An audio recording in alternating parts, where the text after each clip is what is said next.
on, you guys? Hi, Conscious Crew. It is your favorite host, CTV, the Breakdown King, and welcome to another riveting episode of the Consciouztv platform. Okay.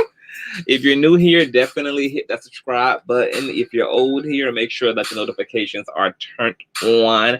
And everybody can certainly give me a old nasty thumbs up. It don't cost you nothing, honey. It's free 99. Oh, yes. Share out to all of your favorite social media platforms. Plenty of Fish, Adam for Adam, Tinder, Grindr, Christian Mingle, Snapchat, pussypoppers.com, Pornhub, wherever the hell it is, you have a community, baby. You know, we don't discriminate because all promotion is good promotion. Okay. We're just going to get into just a few things. Okay, I want to have a conversation with you guys, and I'm not going to be here long because I have to get up early in the morning, honey, because I'm going to be bringing on Truth Cigar. 10 a.m., 11 a.m. We're going to be getting into some things, talking about, a whole lot of weird stuff. That's what we do together. This is my Oreo brother, honey. Okay, this is my white brother from another mother. Oh, yes. So I ain't going to be here long. So, with no further ado, let's get into our discussion this evening after I play. Okay.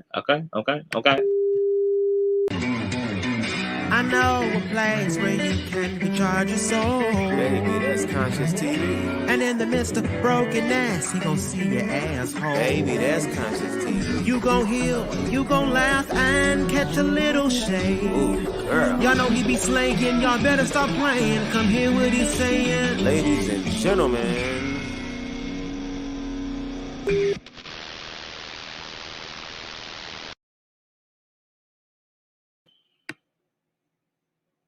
Okay, so let me not be rude, honey. Let me speak to everybody in the building, honey. Okay. Hey, AJ, what's going on? Just be real. Hey, Erica. Hey, Nubian. Hey, Marlene, what's going on? Lovely Shanbu. Hey, Lauren. Hey, T. Trisha. Hey, Mom Goody. Hey, Oz. What's going on, Chunky and Duncan? I'm going to call you soon. I'm going to call you this week, Chunky. I might call your ass tonight and harass you if I'm up to it. What's going on? Hey, Rhonda. What's going on? I don't even know how to say your name. I don't even know how to pronounce this. Alcy? Correct me. I'm sure I butchered it the hell up. What's going on, Pat? Hey, what's going on? Hey, She Diaries. Hey, Yaya. What's going on? Jennifer. Hey, Anthony. Hey, Phyllis. What's going on? Craig Crystal. So, okay, before we get into the meat and the potatoes of tonight's dialogue, I definitely want to talk about, my first Bigo experience, that I had today. It was wonderful. One of my mods by the name of Reckless Logic, you guys don't see him a lot over here, honey, but he always in the bushes, and he's one of my students. He's somebody who I've been actively teaching about spirituality and sexuality. I'm a mentor to him, and he is just making me so proud as his as a mentee. And he has went and established himself over on the Bigo app. Okay, he's a host now, and so tonight was his first show. And he had a really nice panel full of wonderful individuals. And we came together and talked about sex and sexuality. And it was, for the most part, an LGBT panel. But there were two cis, hetero, Black women on the panel, baby. And even some of the gay men. We disagreed and agreed upon some things. So I want you guys to check that out. If you have the Bigo app, go over there and see what it gives. I will post his flyer with the Bigo information on it in the community feed. He did a wonderful job. Bigo is something I can see myself doing, but I'm gonna have to really be over there and get used to it because it is a lot. Child, I ain't even got over how extra StreamYard is. Like going live, responding to comments, keeping your commentary intact while also, you know, like it be a lot going on. I know we make it look easy. Well, some of us make it look easy, okay? I know I make it look easy, but baby, it's a lot going on. And with Bigo, it seems like it's even a lot more going on. It's all type of goddamn leprechauns and gold and treasure chests and boxes and all type of dicks and shit flying across the damn screen. You can tell this is a Asian app, okay? I think the app comes up out of China, and you can tell because it has all of that, like, it just gives me Chinese app, okay? Because it's just a lot going on. I feel like I'm in Vegas when I'm over there on Bigo, girl. Like, I just be like, how in the fuck could I ever understand this? It's like a whole multiverse in and of itself. And I just be like, girl, but it is something that I would like to do, and it is very interesting, and there are some very interesting people up over there, okay? So I think probably in the next few months, I'm going to probably attempt to definitely be active over there on Bigo and everything. I really want to spruce up and really expand my horizons as a content creator. I've spent and given YouTube a lot of my good years, and, you know, it's just a lot of other things going on, and there are other platforms that are definitely worth being a part of for several different reasons, okay, that I can think of just off the top of my back. But definitely want to be over there at some point in time, so I will be visiting and paying attention and seeing what it gives over there on the Bigo app and everything. I also am going to be doing some interesting things when it comes to my Instagram page as well, which I think I found a thing that I want to work with for my Instagram page. So yeah, I'm going to be mothering a lot of other platforms and everything. But we had a conversation around yeah, just sexuality and transgenderism, and it was, you know, it was a good conversation. But what I can say, you guys, is that when it comes to the topic of sexuality and gender identity and all of this shit, at this point, you know, my brain is so far down the road now when it comes to those topics. And it's hard for me to be in conversations without sounding egotistical or without sounding like a know-it-all. If I'm in conversations with people who still have very much so like a 1 + 1 = 2 attitude about a topic that really does require a lot of unpacking.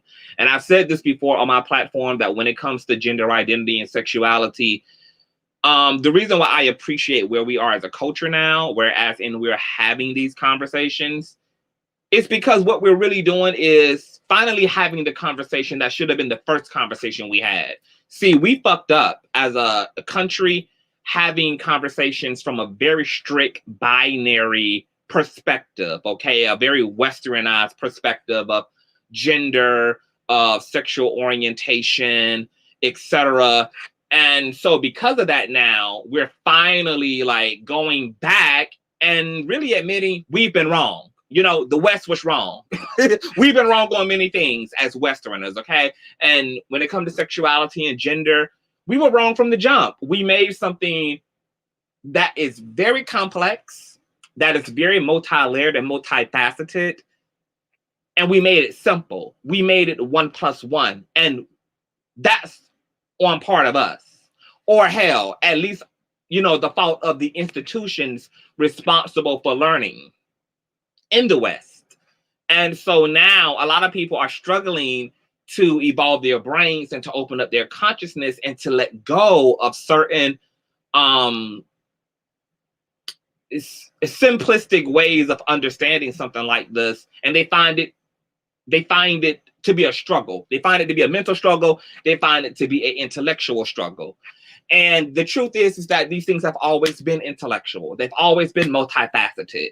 They've always been in the category of something that bends your fucking mind, because when we're talking about orientation and we're talking about gender identity and we're talking about masculinity and femininity, we're talking about something that is really out of the subjective realm. There's a huge spectrum here. So, you know, having that spectrum conversation now, It's very refreshing, but it's also very tough when you can understand those things, but you're talking to someone who maybe is not there yet. And I'm the kind of person where I don't want to peel back. Or I'm not going to like reduce myself just to meet somebody where they're at. I would rather just challenge somebody to come up, to come up to where I am versus me going down to where they are. And so I don't feel like I'm the person who can participate in those conversations now. Like I leave it to people like Logic, like who is my mod and the host, who was talking to me about, who had this panel, because I'm just like, girl, he's fresh out of the pot, baby. He's excited about these topics, and he's definitely like that very super powered freshman who is ready, okay, to, just, break the door down, kick the door down, and I'm really excited for him. I feel like I'm more of the like old folk now. It's like sitting here where the old folks is, okay, who already done kind of got to the other side, and I will probably do better in situations with people who already have come to a certain understanding, and we can really take the topic to the next level, because we're still struggling. Like we're like in the West is still struggling with the difference between sex and gender, and I'm just like, if we haven't been able to properly distinguish and understand gender to be a social construct, and sex is biology and science, then like right out of the gate, I don't have anywhere else to go in the conversation, because that's like the base level for the new conversation that we're trying to have to further our understanding and perspective about, non-binary and binary and all of the social constructs around gender and what it means to us and how we relate to that, and the way that our culture, whether it's through religion or through social norms and customs, the way that we learn to be informed about our sex, which comes from the way we're socialized. Like, at a base level, there's male and there's female. That's biology. There's 6,500 hormonal differences between male and female that separate the sex and distinguish them in some way between or amongst one another. But the rest of it is a social construct, like the colors, the activities, the duties, the gender roles, the culture around men, the culture around women. All those things is the constructing part. Those are the constructs, and none of that shit is real. And those who have really believed and aligned their minds with like the strict binary attitude, they think that the people who are non-binary are confused. They think that the people who are switching up the gender roles are the ones who are out of order, when the truth is that is the order, because there was never any real substance in that social construct to begin with. Because the truth is, both male and like men and women come from men and women. Like every human being has a male parent and a female parent. So no matter what sex you are, both sexes have feminine and masculine consciousness and energy moving through the left and right hemispheres of their brain. Okay, like we're talking metaphysics. Okay, we're talking about the way that consciousness interacts with a body that has a objective sex. And then even in those conversations, we don't even include like the third category, which is intersex people who are born with variation, people who are born literally with male and female parts, male and female biological function. And so the conversations have to get nuanced. The conversations were always supposed to be nuanced. And we simplified a lot of that shit in the West by just saying, here, there's male, there's female, and this is what you're supposed to do as a male, and this is what you're supposed to do as a female. Okay, and now half of America is, in an uproar because things have changed, when really it's just recorrection and re-education. Recorrection and re-education. Okay. Hey to everybody coming into the stream, honey. So that was a conversation that we were having. Hey, Ozzy.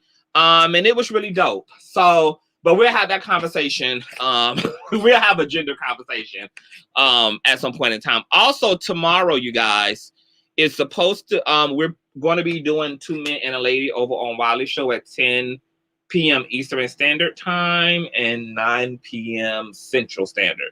So you guys be in the building for that. You guys know that Wiley was having some computer issues yesterday, I believe. Was it yesterday? Yeah, yesterday. So we couldn't do 2 Men and a Lady, but we will be loud, live, and in color for you guys. Tomorrow, Katie 101, Katie Talk 101, The Wiley Show, and CTV, okay, to entertain you guys.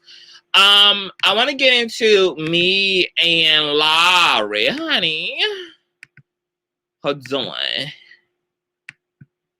Bigo is really strict too, y'all. Like, you can't do a lot of shit over there. Like, you can't moan. They will snatch your ass up out of that goddamn stream. You can't show your chest, whether you are male or female, baby. They don't want no titty meat, no chest meat, no nothing, honey. They will boot your motherfucking ass up off of there, honey.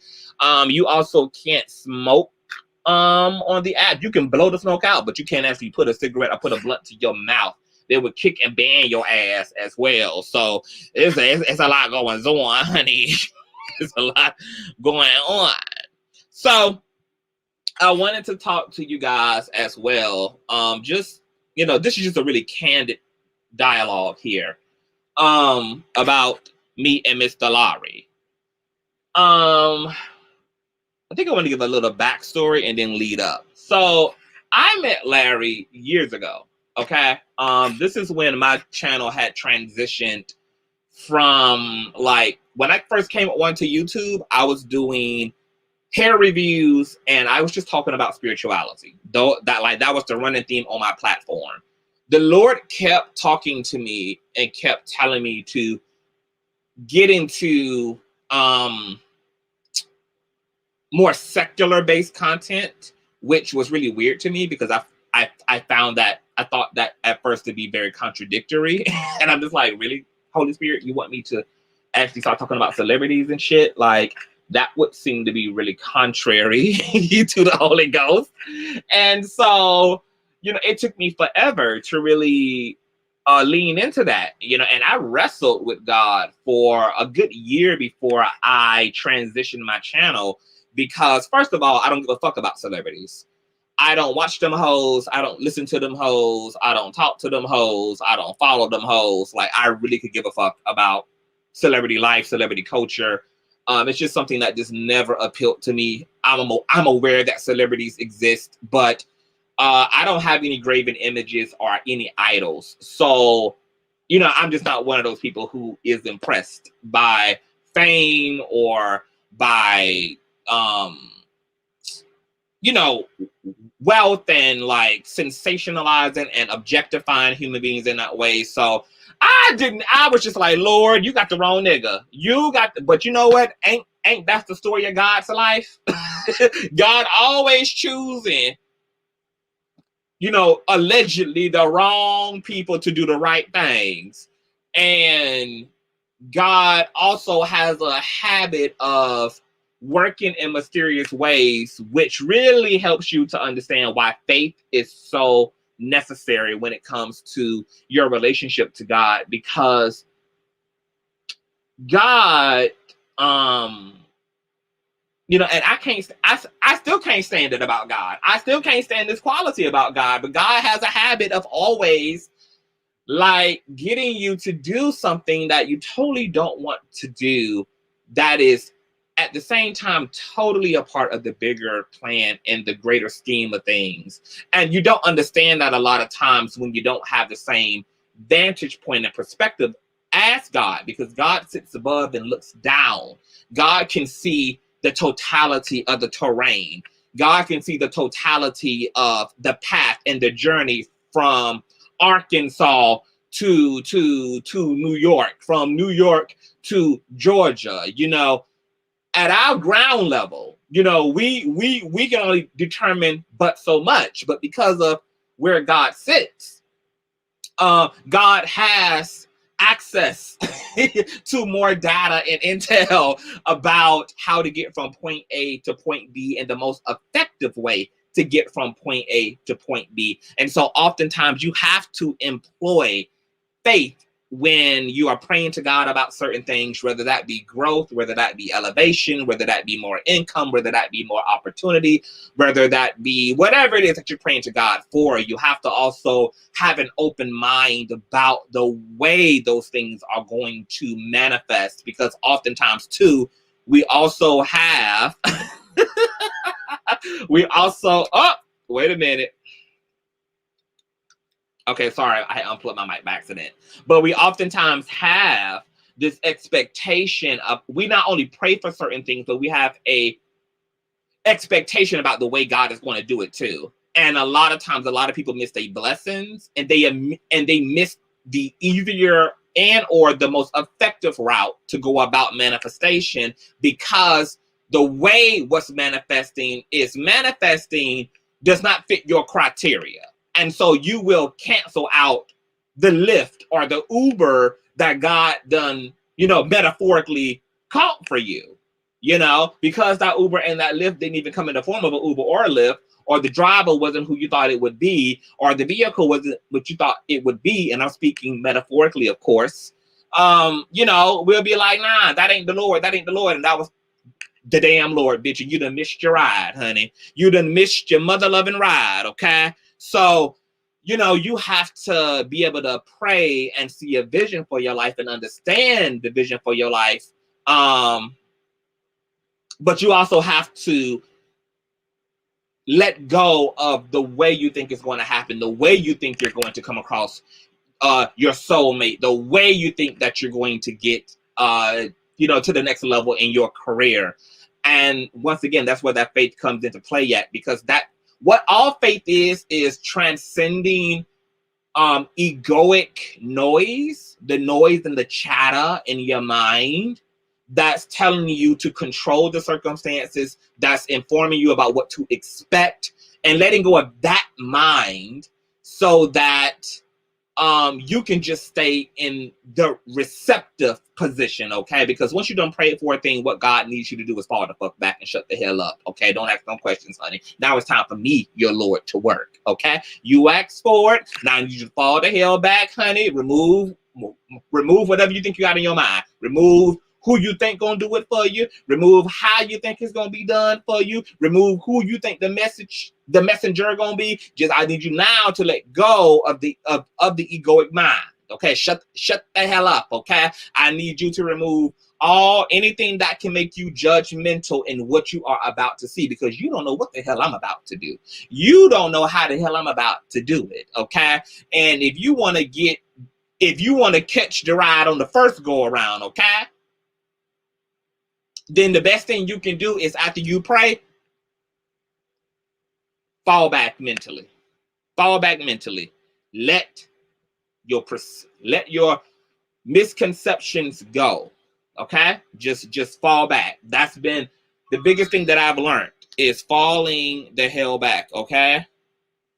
This is that Bigo app. Let me turn this phone on silent. So, nonetheless, I don't even know how the hell I got there. I transitioned my channel, and the beginning of what you guys now see of CTV came from the T.S. Madison and Kaya drama, when Kaya had left Madison in that basement, honey, and her trying to get her Wi-Fi connection together, and Monique over there turning her teacup, honey, being happy that all her goddamn hoodoo had done worked and shit, okay? That was the beginning of like the celebrity secular edition of my channel, because I came on using that scenario as a, you know, introduction to celebrity news and all of that good stuff. And then I literally took off from there, like, you know, covering the Queen's Court debacle, dragging Kaya. That's how I became known, as a dragger, as a reader, as a roaster. And it was like a lot going on. And, you know, people were just like, if anybody can go toe to toe with Miss My Neck, My Wig, it is definitely CTV. And so my reputation as a professional dragger came from dragging the shit out of Kaya as a result of, you know, how she handled the situation that went on between her and Madison. And what's interesting about me and Kaya even is that Kaya is a Scorpio. So of course it would take a Scorpio for a Scorpio. Can't nobody bring a Scorpio down but another goddamn Scorpio. Okay. Can't nobody else do it but a Scorpio.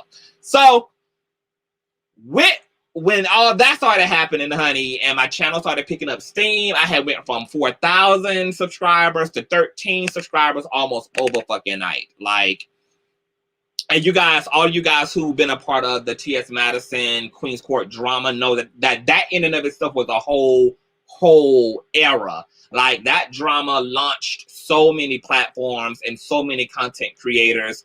It elevated so many content creators, those who were covering it from both sides, those who were team Kia and those who were team Maddie, those who were trying to be somewhere in between. But either way, that situation was so huge and it was so intense, and the cliques and the the parties, baby, was so thick, honey, that I mean it was really going down. Like, people was getting deleted, people channels was getting deleted, supporters on both sides was getting terminated. I mean, it was like outrageous fandom on both sides. And it was both exciting and very tragic, because obviously Madison was going through it, Kaya was going through it, and it was just like a lot, because everybody else who supported them was also like in the middle of the pendulum swinging epically from left to right. Amidst that, Mr. Larry felt my content.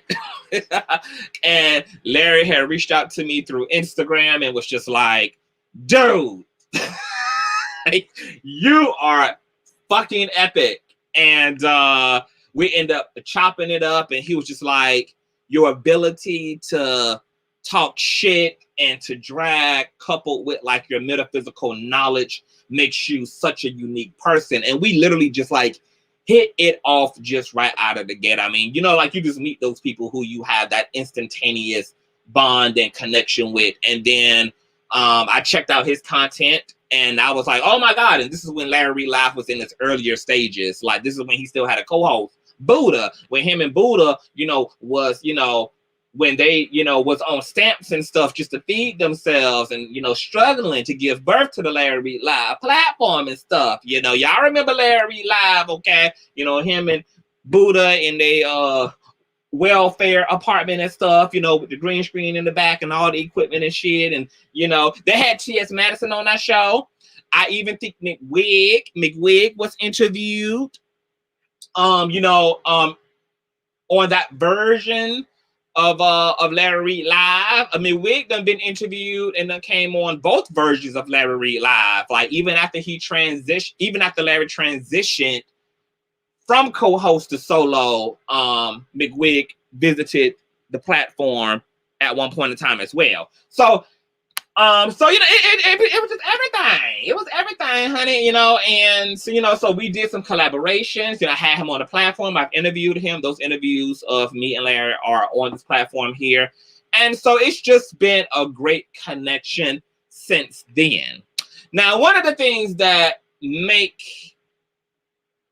my connection to Larry so thick is the fact that we really have a lot of the same disciplines and we have a lot of the same attitudes about life. You guys have been seeing what has been playing out over the past year and a half. You guys have certainly seen what has played out over the past 3 months with these so-called allegations and these so-called accusers, etc. You know, they're not victims on this side. You know, these are simply accusers, and these definitely are allegations with no substance thereof to them, okay? And the burden of proof is not on the person being accused. The burden of proof, the burden of actuality, the burden of factuality is always on the people or the person doing the accusing, okay?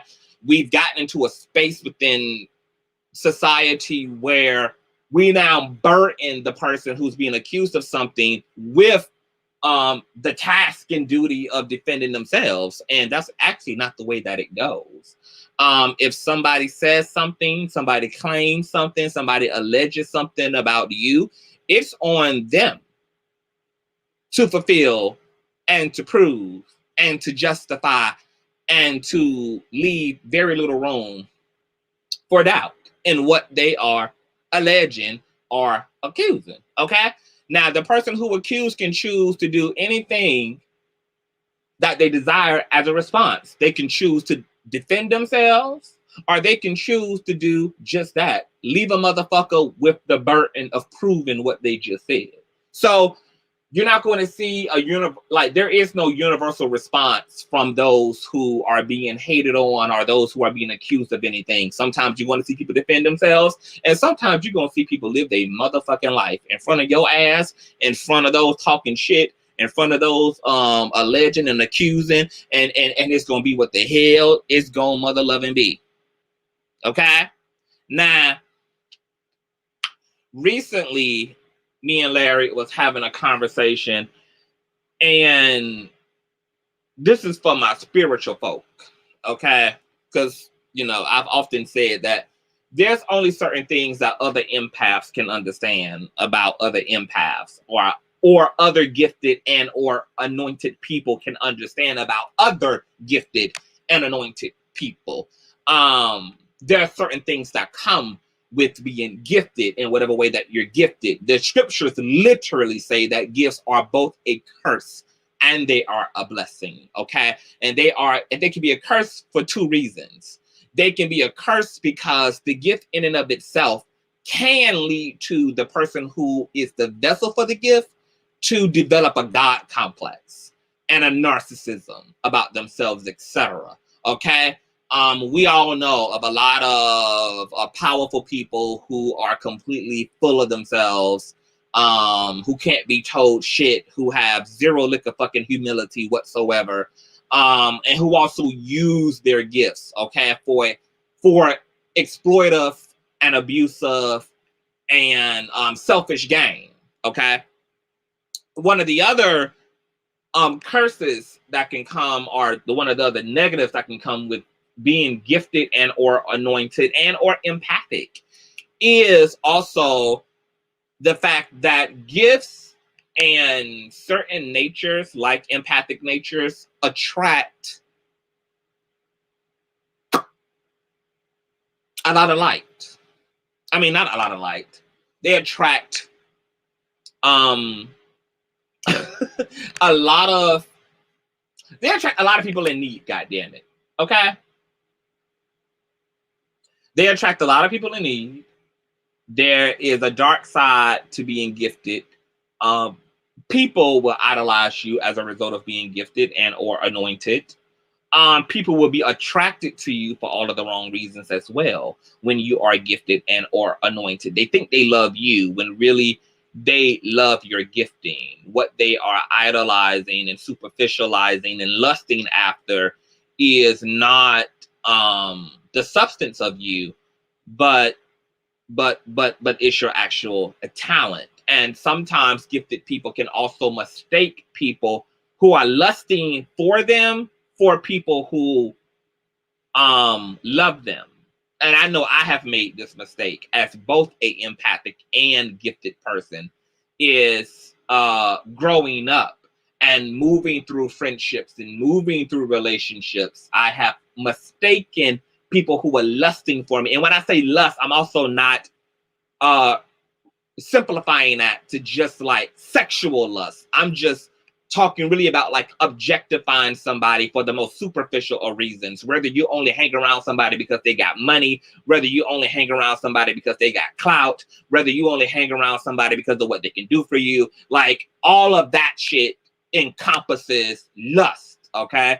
And so a lot of times if you couple an anointed person with an empathic nature, it's in an empath's nature to see the best in everybody. So empaths hold a core belief that there is good essentially within all people.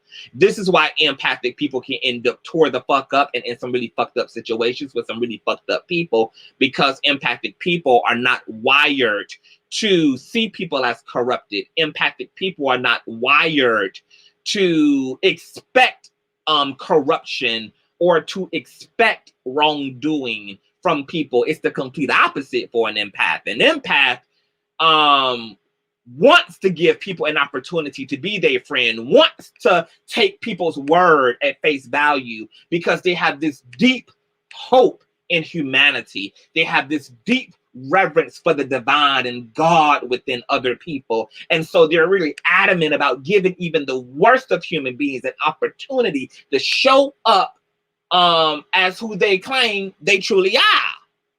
And so, but the issue with that is the fact that we don't live in an idealistic world.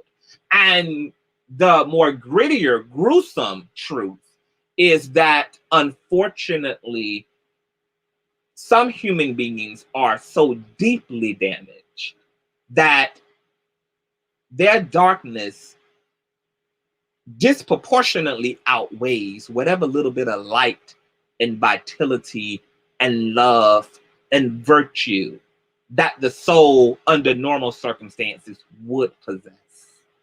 And sometimes those broken people, those egoic people, those narcissistic, maniacal, sociopathic people end up in proximity for good reason to healers, because hospitals attract patients. Doctors have sick people as clients. And the empathic nature is about attracting the sick so that there can be opportunity for healing and there can be opportunity for support, okay? Now, in my own walk, honey, and I mean, just as recent as like a few months ago, I went through a situation with a friend in my life who was, we've known each other for about 10 plus years at this fucking point. And there was an interesting situation that happened that caused this particular friend to take a train of thought about me that was very contrary to who I am, very contrary to who I've been, contrary to everything that I know that they know, you know, about me and the type of person that I am. And when word on the curb had got back to me that this particular friend was participating in a very low vibrating conversation about me, I can't say I was surprised, but like I was surprised, but I wasn't surprised. And, you know, eventually I confronted this friend about that low vibrating conversation that they participated in. And that friend apologized. That friend recanted, you know, the things that they said. They admitted that they had a misunderstanding. They admitted that they got caught up. You know, they took fault and proper blame for, you know, the way they showed up in that conversation. And I remember walking away thinking to myself, like, my God, it is just so true, you know, that you're either going to die a hero in people's story, or you're going to live long enough to see yourself made into the villain. Because people are weird in that way. And people oftentimes project their own character or their own lack of character, their own lack of integrity, or will project their fears and their apprehensions of other people's integrity and other people's character onto the person who has showed them nothing but love. I know what that feels like. I'm not in the situation that Larry is in concerning these allegations, but I know what it's like to love people, to give your last to people. I know what it's like to sacrifice everything that you are and everything that you have to be there for people, and to have them turn around after years of being a recipient of your goodness, being a recipient of your sacrifices, being a recipient of everything that nobody else would be willing to do for them but you, and still have the mitigated gall to turn around and throw salt on your motherfucking name just because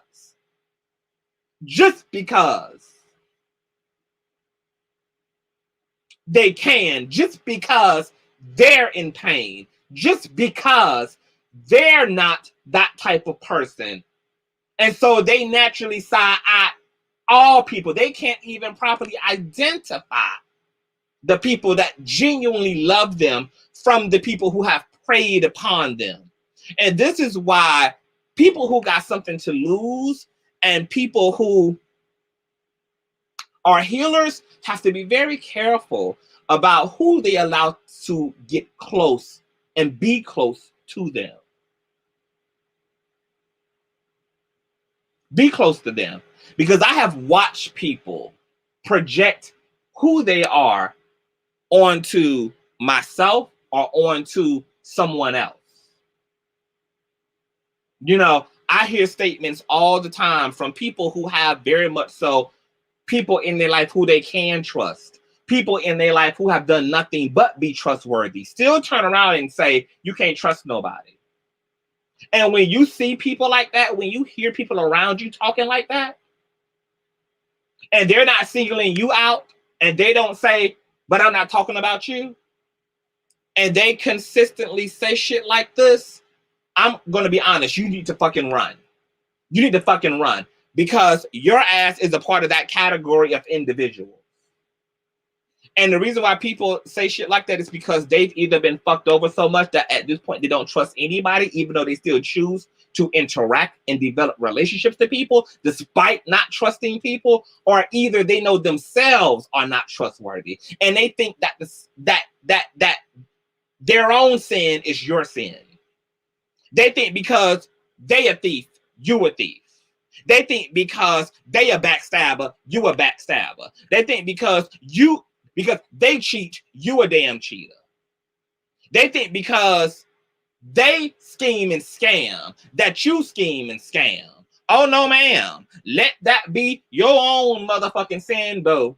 Okay? As far as you concerned, baby, you know, people say, oh, it ain't no righteous people in the earth. Baby, speak for yourself. You not a righteous motherfucker in the earth. You not a trustworthy motherfucker in the earth. You are an integral motherfucker in the earth, honey. Speak for your motherfucking self. Okay? And people will replicate their lower nature by seeing their own lower nature in other individuals. Prime example is this whole little group. Come to find out now that everything that was said about Larry was true about them. Larry was accused of being of taking out a PPP loan, which he would have had the right to do. But come to find out, people on the other team had done took out PPP loans.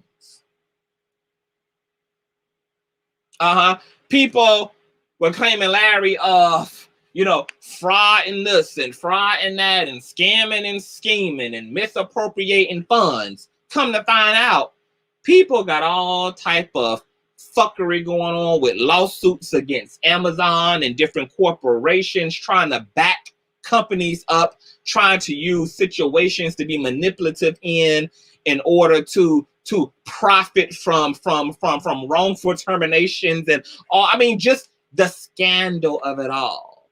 And the beautiful thing about all of this shit resurrecting up from the grave and the truth always prevailing and coming to the light is it speaks to what I'm saying, that people will project themselves onto you.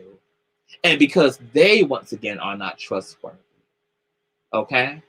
Because they are fraudulating their names on the dotted line, okay? Then this nature must be in other people. No, baby, it's just in you, and it's okay. It's just in you. It's just in you. And because I've seen it, and I've been through it, you know, it's changed my life.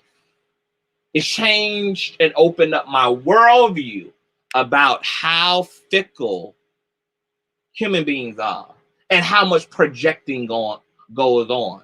Even using this situation with the allegations was so eye-opening for me, because people who entertain the allegations, and I'm not really talking about those who speculated over the allegations and kind of scratched their head and kind of were curious about the allegations, but I'm talking about like the class of people who literally took the allegations and ran with them and then started speaking so matter-of-factly about Larry being guilty of such, you know, of said thing. And that was really wild to me, because when I listened to a lot of the people and I read a lot of the comments under certain videos by those who believed that Larry was guilty simply because of what someone said, people gave their own motives away when they would not only say, oh, I always knew it was something off about Larry. I always knew. I knew it. I fucking knew it. I goddamn knew it. Because those statements would oftentimes be followed with, I knew something was wrong. I knew Larry Ass was not all that he said to be. I knew that I'm not shocked that these people will say, I'm not shocked that these things are true, because I've been abused too. I was molested too. And people right there didn't catch it. They didn't catch it. They allowed themselves to run real fast and to drive real fast over that speed bump. They didn't catch it. Right there is exactly why you cannot trust people in pain to be judges. Because oftentimes pain will cloud one's ability to think and to feel straight and to be logical and rational. People in pain do a lot of projecting. So then it became that what is a lack of evidence all across the board becomes filled in with the evidence of, I've been through this too. That don't make these allegations true, because you've been molested and raped too. That will never act as evidence or proof that something that's true about one person is true about another person, simply because you've seen a person or experienced a person in this way.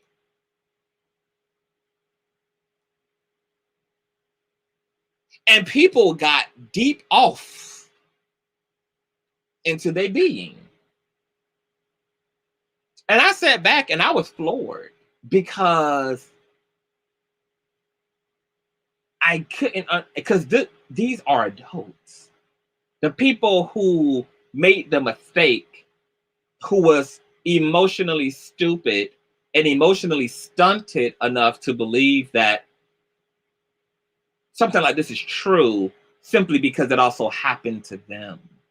And these people, this was coming from 40-year-olds, 50, people who should be old enough, wise enough, healed enough, intelligent enough, seasoned enough to be able to distinguish one thing from another, or to be able to rightfully divide facts from fiction. And I was like, my God, this is incredible. This is really eye-opening. It's intel. The Pretty Mortician says, folks are weird. Why show up to an event you didn't register for or have any interest in attending other than for drama? It was God ordained. Period. Pretty Mortician, period. You know, the event went off. The event was flawless. You know, of course, the people talking shit were just calling a bluff. We knew that from the jump.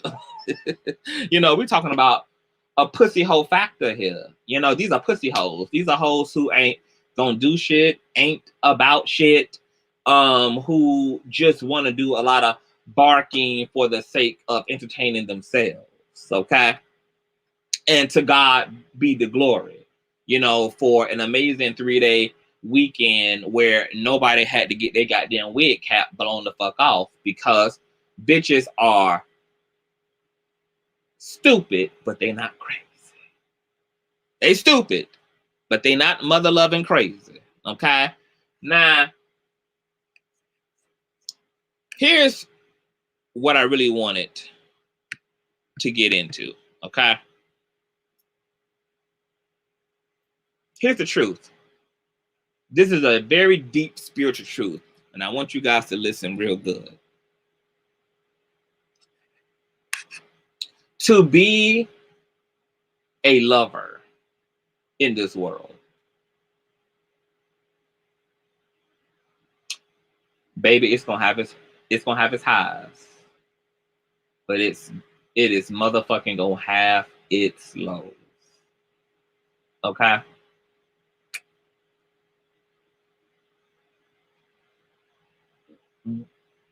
When people go to think about why is this happening to Larry or why does this happen to anybody, you know, because ironically, before I get off into what I'm gonna say, you gotta also really be intelligent enough to think about why this didn't happen when Larry was at 4,000 subscribers on YouTube and had Buddha as a co-host.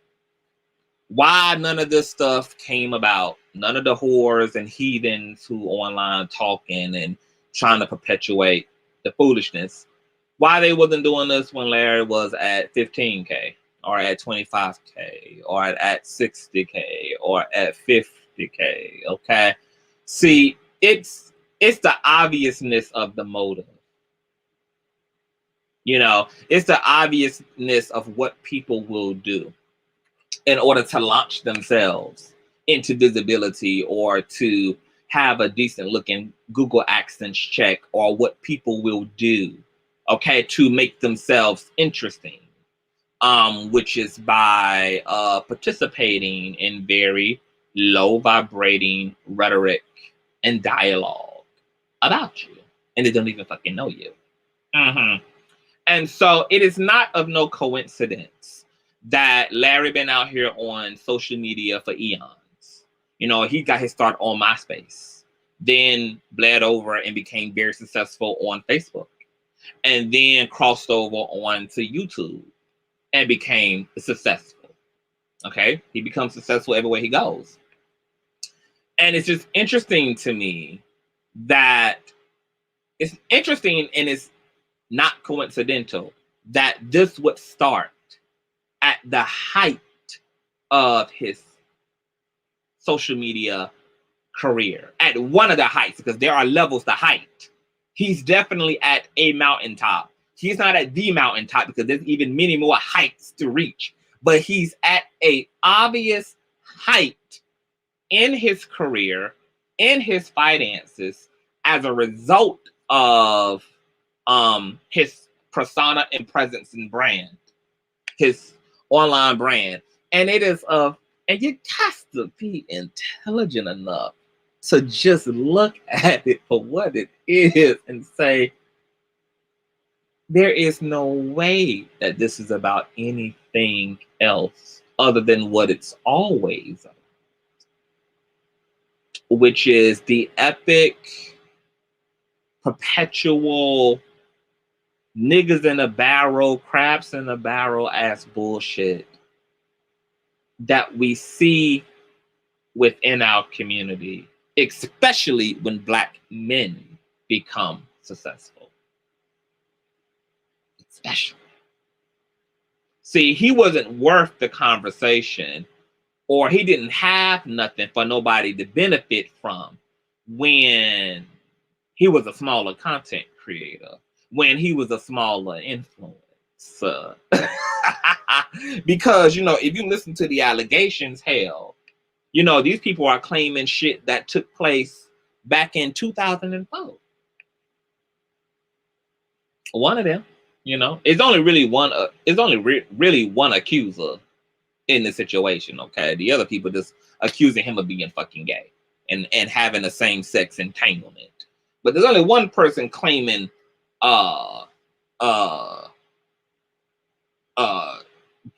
it's sexual child abuse.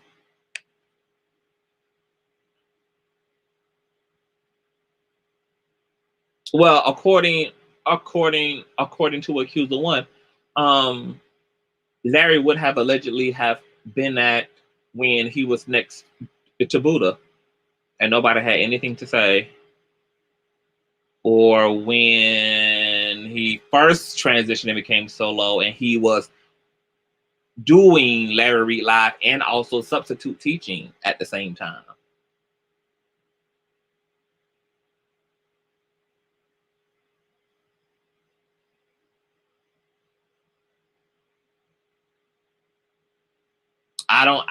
I don't think predators should become significant when they become significant. You know, and I think that it's absolutely interesting that nothing was done by any of these people in any way at all. Nothing.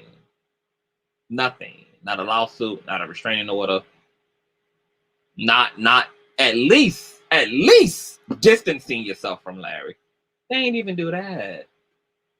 You know, when the day and the hour comes for me to pop, lock, and drop the accusers, you know, it's a shame how I'm going to put them to shame, because they literally canoodled with the man who they've accused of grooming them, of coercing them, of assaulting them. They literally were canoodled up with this man and his family. I mean, and had a very public affection for this person, for Larry Reid, just as short and shy of 2-3 years ago. You know, and you got to make it make sense, because it's one thing not to sue somebody who you accused of doing you wrong in whatever way. It's one thing not to get a restraining order. It's another thing not to get a protective order. It's another thing not to go to the police. It's like all that is another thing. But damn, y'all couldn't do the one thing that y'all absolutely have all the power in the world to do, which is at least stay away from the motherfucker who you are saying is a monster, who you are saying is the abuse. Like, this is what you saying about this person. So the thing you could have did that don't cost you nothing to do. It don't cost you no begathon. It don't cost you no funding. It don't cost you no Cash App. It don't cost you no motherfucking PayPal. It don't cost you no GoFundMe. The one thing you could have did that wouldn't have cost you nothing, you couldn't even do that, which was stay the fuck away from the man. You can't even stay the fuck away from the man. Literally. The man is allegedly a monster and a predator and sexually deviant. And here it is. You are crying out and bleeding out online anonymously on the platform of an unsuccessful, insignificant blogger who ain't never helped a damn person in his damn life. He has been the only person who has benefited from having anybody come onto his platform. Okay, he got the click and the views, he got the Cash Apps, he got the donations. Okay, I can't even say he got subscribers, because he damn sure didn't get those at 3,500 subs. But you know what I'm saying, okay? And you did all that. Y'all put on this whole anonymous Phantom of the Opera charade about what allegedly this man do to y'all with no evidence. I mean, literally, we debunked every fucking how this, baby, the facts aren't debunkable. made claims that didn't hold up in any regard. What's going on, Information Man?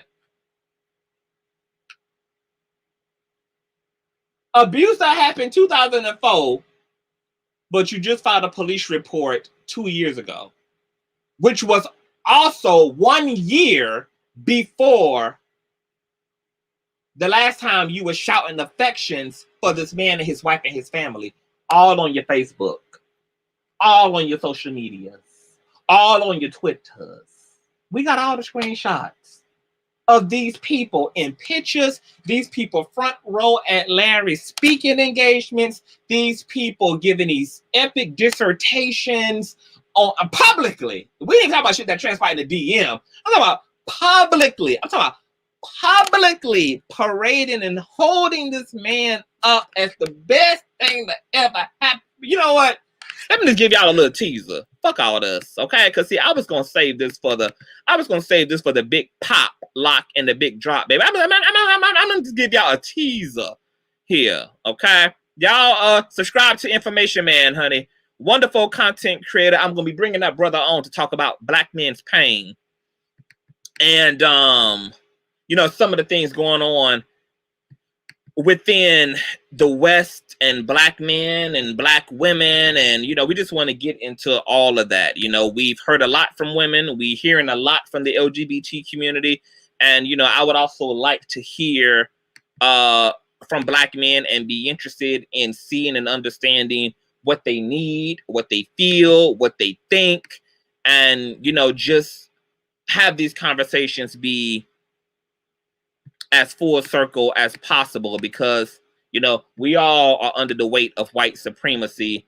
And while we can't put anybody's struggle over the other, because this is not a oppression Olympics, but we must all actively work to help remove the shackles off each other's eyes, to be set free by the truth, and to assist one another, even if that means one at a goddamn time, out of the barrel of white supremacy in all of its facets and all of its forms. So I'm going to be bringing information on so we can have a candid conversation about Black men's experience and what has happened to Black men, what is going on with Black men, and what it will take for healing to take place between Black men and their community, because the line is definitely thick, and you know, it's a very heavy line of demarcation, honey, you know, between Black men and their own community. So we're gonna be getting into those things real soon. I got all these fucking files on my damn laptop. I haven't even organized any of this shit, but what I want to do is show you guys something. Let me see here if I can just pull something. Give me 1 second. You know, because it just really, really just amazes me. Let me see if I can share it, because I still don't want to give any identities away. I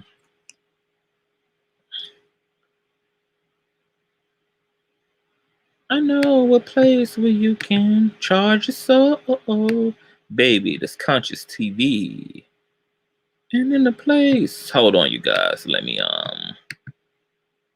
tell you, baby, I got so much tea. I got so many facts that it's just absolutely, I mean, it's sinful at this goddamn point, honey. Just absolutely sinful. Sinful.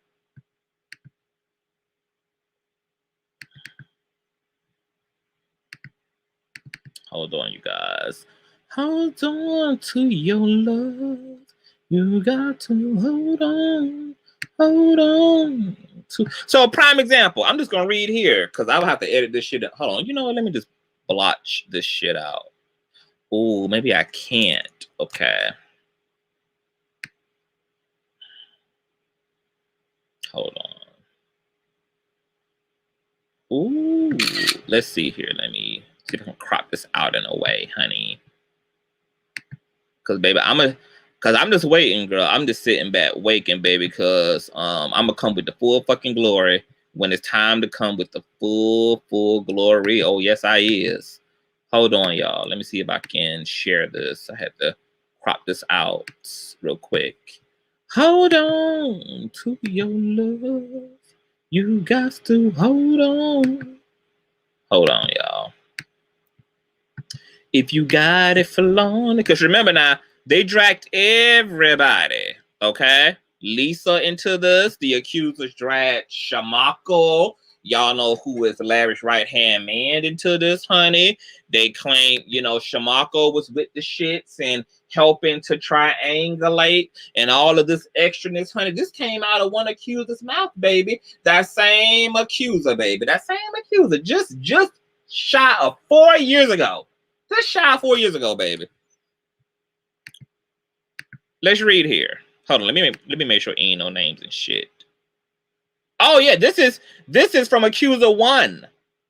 Who claimed that all this stuff happened at 14 years at 14 years old. The same accuser, the first accuser, who claimed that Larry abused him when he came into the church, you know, came into the ministry at 14, had a lot to say about Shamako, had a lot to say about Larry in his interview. Well, just shy of 4 years ago, honey, let me share this screenshot, okay, from his own social media profile, okay, because we don't play no games over here. When it's time to pop hoes, I'm going to pop the shit out of their asses. That's what I'm going to do. But I'm just going to give out just a little sneak peek, baby, because it gets worse, baby. This is only the way Shamako was just praised, baby. I ain't going to tell you, you know, all the praise and worship and glorification these people gave to Larry, honey, which is, you know, the nigga who they focused upon, baby. But this is just a little teaser into the fuck shit of it all. Can y'all see this? Let's read here, okay? Let me see if I can blow this up real quick. It's going to get blurry if I blow it up too big, y'all. So it reads, now this was on Facebook. Man, there is so much I can say about Shamako Bryant. You have been looking out for me since I was 14 years old. Nobody will ever know how much you have impacted my life, not even you. You inspired me to carry myself as a gentleman, be a hard worker, love unconditionally, make sacrifices, use wisdom, and obey God. Even when I don't do these things, your voice is still one of the whispers of influence I hear in those moments, telling me to tighten up and to get it together. I will always respect and honor your position in my destiny. I needed to meet you to become my best me, and I appreciate you so much, man. Happy B-Day, Pastor Brian. Now, if you don't shut your motherfucking... Now, let me tell y'all what this caption is connected to.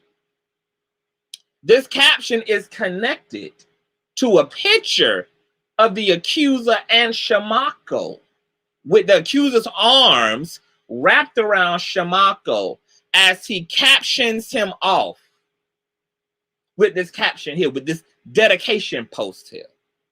I ain't even showed y'all the picture of the accuser and Shamako together from the accuser's social. This is the type of games they playing in y'all face. This is the type of fool I lie. Let me tell you something, baby. People can say what the fuck they want to say about me, baby. Let me tell you something. When it's time, when it's time for me to pop these hoes, because see, this is why Fupa ain't have those accusers back on since, because the bitch know that I mean business. He knows that I got the real tea and the real scoop, honey. He knows that I'm the central key, baby, to unraveling the lies and the lies and the lies. Okay? And my Candy Burris voice. As soon as one of them step into the light, honey, as soon as them come up for air once again, baby, let me tell you, I'm a snap, crackle, and motherfucking pop the truth all over their motherfucking ass. Okay? These are the type of sick, sociopathic, slanderous games that are being played in y'all face by niggas who are now over 30 fucking years old. These niggas is grown with wives and children. Playing in y'all face. All because Larry cut all of their asses off. Isn't that coincidental too? That Larry cut all of these niggas off. Cut all these fools off. And baby, the way that the snakes, or the way that the cat, the kitty, just sat waiting on the birdie to land strategically on a branch and just waited patiently to creep and to crawl toward its inevitable meal. Mm-hmm. So Larry hitting this goalpost of 100K hypervisibility. He's employing people that were raised up around and that these accusers knew, and they don't get to be a part of none of that glory. They didn't get to be a part of this Miami trip that Larry just took with his crew and his team and his family. They didn't get to be a part of this convention experience. No. See, they don't get now to live up under the safety and to live up under the love, okay, of the man who they once loved so dearly, and loved so dearly just shy of 3-4 years ago. Yeah. So now they want to come to you just 3-4 years shy of praising the Larry Reid Live family for being so influential, being so loving, being so integral and foundational in their spiritual development, in their development as men. And now all of a sudden, Larry is all types of predators and homosexuals and all type of molester and this, that, and the third. And ironically, you wait to say just 3 years ago, because see, he wasn't this Larry Reid Live just 3 years ago. That's why I preference showing y'all just a little sneak peek. This is why I preference this here post the way that I did. Because just 3-4 years ago, Larry wasn't at 100K. Just 3-4 years ago, Larry was just transitioning from Buddha as a co-host to Solo Dolo. See, just 3-4 years ago, Larry was still substitute teaching on the side, okay? Out here really hustling to get the Larry Reid Live brand up off the ground. See, there was nothing to truly benefit from, okay? But amidst that, Larry cuts them off, and then God takes Larry to the next level immediately after getting rid of the dead weight. And these people, they can't stand it, baby. They can't do it. And here's the thing about Granny. Where the comment at? Granny is, William McWig is only mad because it wasn't invited to the conference last weekend. You know what hold on. Let me make a phone call real quick, y'all. Hold on. Because I need to, before I say what I'm about to say, hold on. Hold on. Just give me 1 second, girl. Let me just make sure. Let me make sure. Oh, yes. Oh, yes. Oh, yes. Hold on, y'all. Hold on. I'm going to be right back. Hold on.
Okay, y'all, I'm back. Child, so hold on. Let's transition from the accusers, honey, because see, I just got a feeling that that their time, and you're right, I am boiling this tea, baby. Let me tell you something, baby. CTV, see, I'm not impulsive like these hoes are. I'm not impulsive. I don't play my hand all at once, okay? You cannot get CTV to move when you want CTV to move, okay? See, you have to really understand the way that enemies and opponents work, baby, okay? See, the first thing that they look for is their control over you. They measure their control over you based upon the way you react and respond to the things that they say and do. So what you always want to do, for one, to confuse the fuck out of your opponents and or enemies, or if you want to be able to really have a leg up in the race, is first of all, you have to be able to control your responses, okay? Because every time that a bitch go to say something, it shouldn't come with a follow-up. Every time that somebody talking about you, shouldn't come with you following up. Every time somebody talking shit, shouldn't be, you know, an opportunity you take to defend your motherfucking self. See, you got to, because see, they're using that to engage you. And so they throw a lot of shit up against the wall to see if they can get something to stick, because what they actually need is for you to participate, okay? So they'll throw out different shit, okay? If one thing don't work, they'll try this. If that don't work, they'll try that, okay? So you disempower them at the root of it all by first and foremost never giving them you on daytime, okay? You live and you thrive and you be unbothered, okay? Because once you know how to do that, honestly, it ain't shit else that's really gonna work. Everything else is gonna fall motherfucking flat, okay? Because haters need you to participate in the hate, okay? They need you emotionally. They need you on an energetic level, okay? So you got to be able to go on airplane mode. You got to know how to, you know, move along, okay? And be still, like the scriptures say. So, you know, I'm the proper opponent for anybody because, for one, I have self-control. For two, what you do when you have self-control and you're not an impulsive fighter and you're not swinging every time you're swung on, is you also create the illusion that you are weak, which is going to play to your advantage, okay? Because when your opponent thinks that they've won over you, or when they believe that you are scared, or when they come to believe, okay, that you are that they've got you, that's actually where you need them. Because while they are thinking you're not a threat because you're not fighting for yourself, what you have the luxury of doing, of getting very close up on them in ways that you wouldn't be if they were guarding themselves against you. See, when you leave your enemy open, when you leave them with the impression that they've either won or that they've got you or that you are afraid, what they in fact actually do is make themselves vulnerable, because it leaves them wide open. See, they're going to be thinking of a lot of threats, but they're not going to be thinking of you as one of them.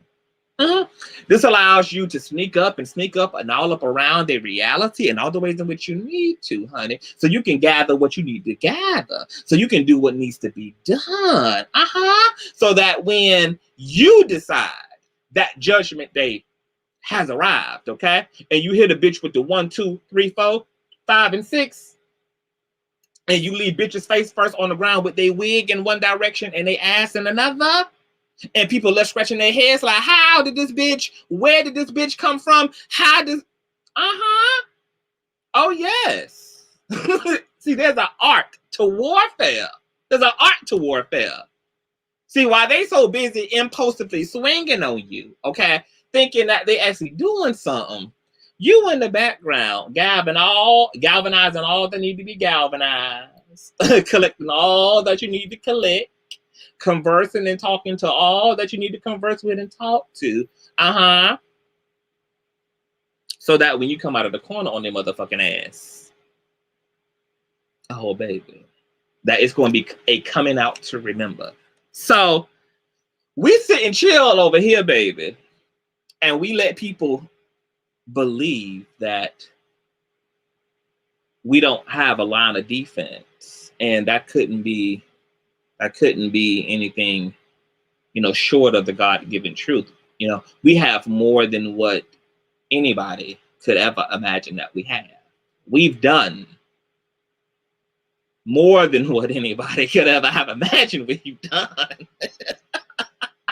More. Look, baby, there's a part of us that is like the public side.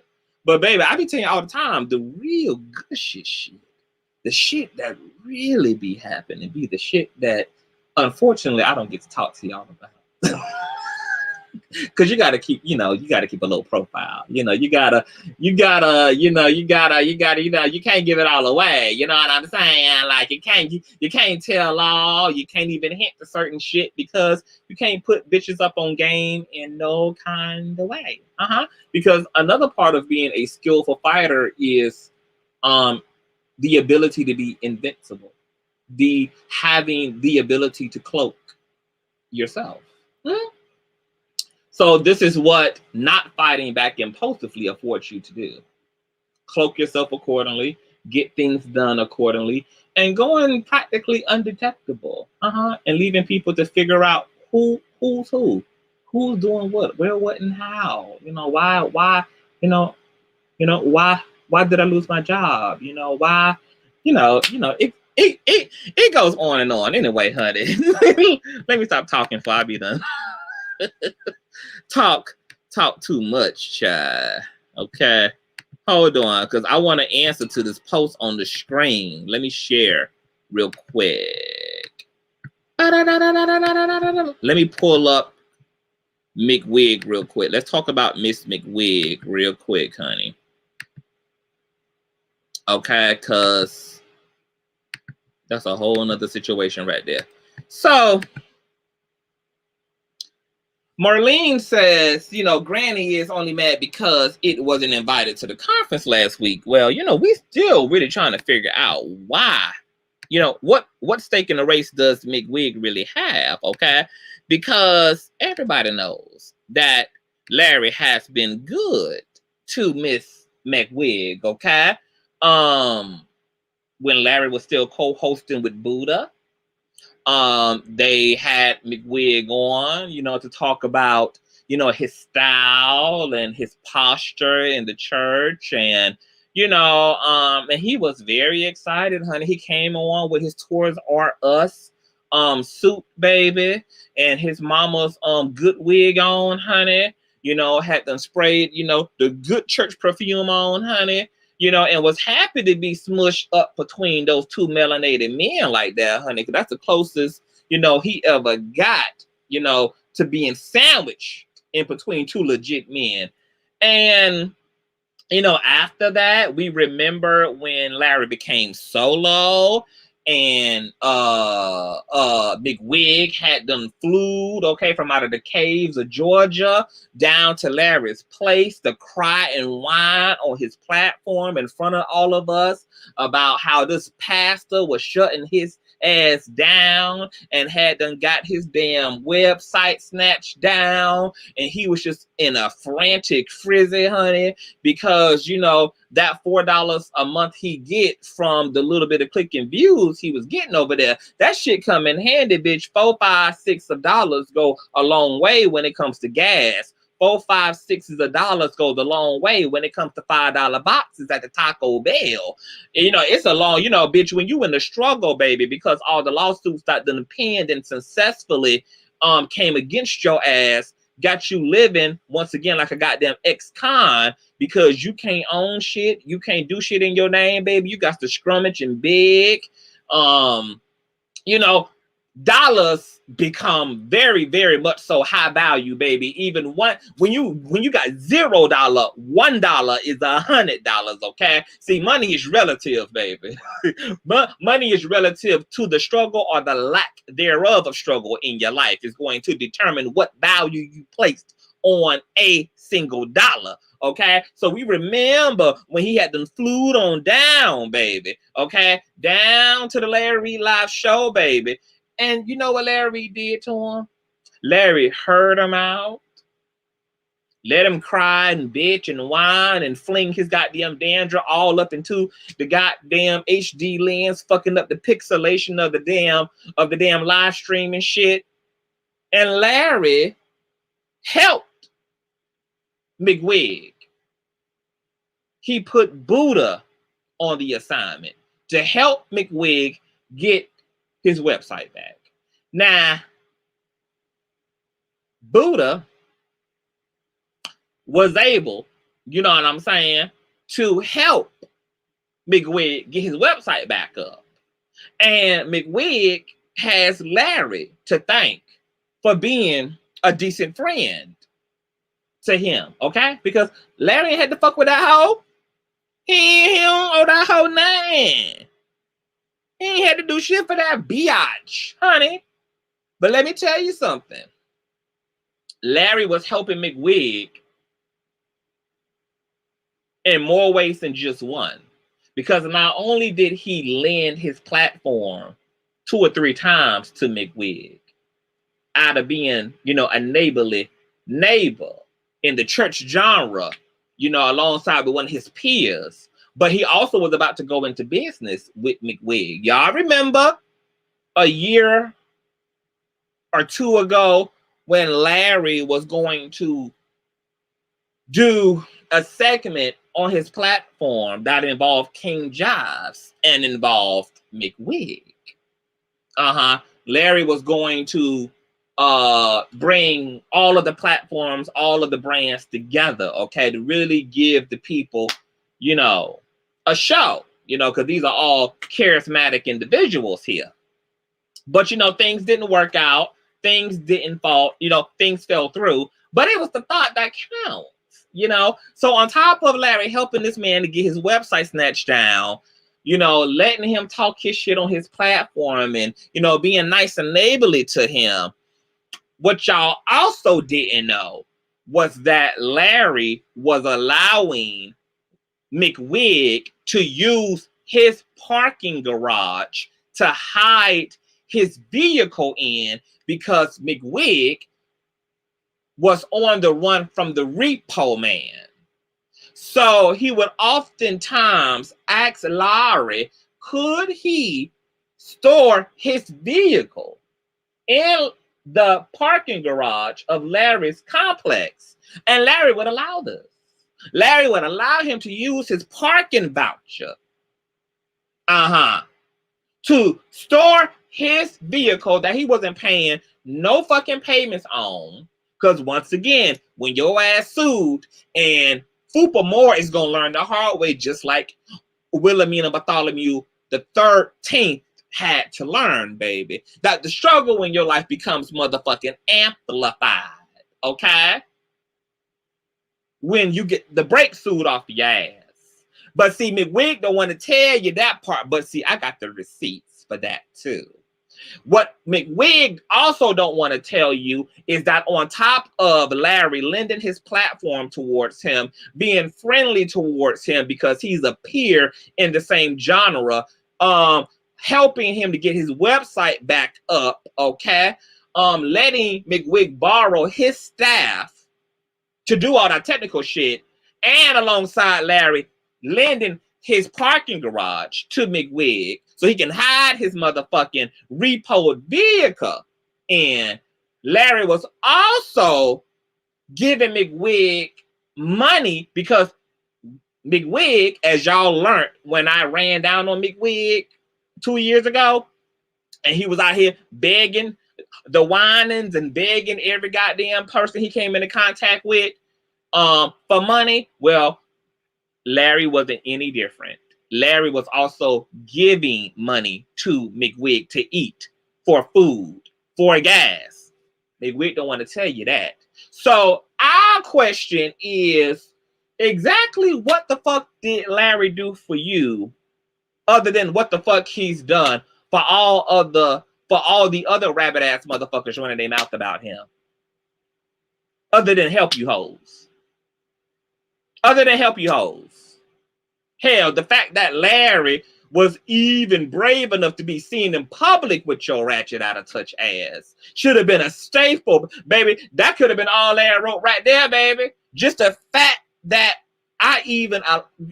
girl.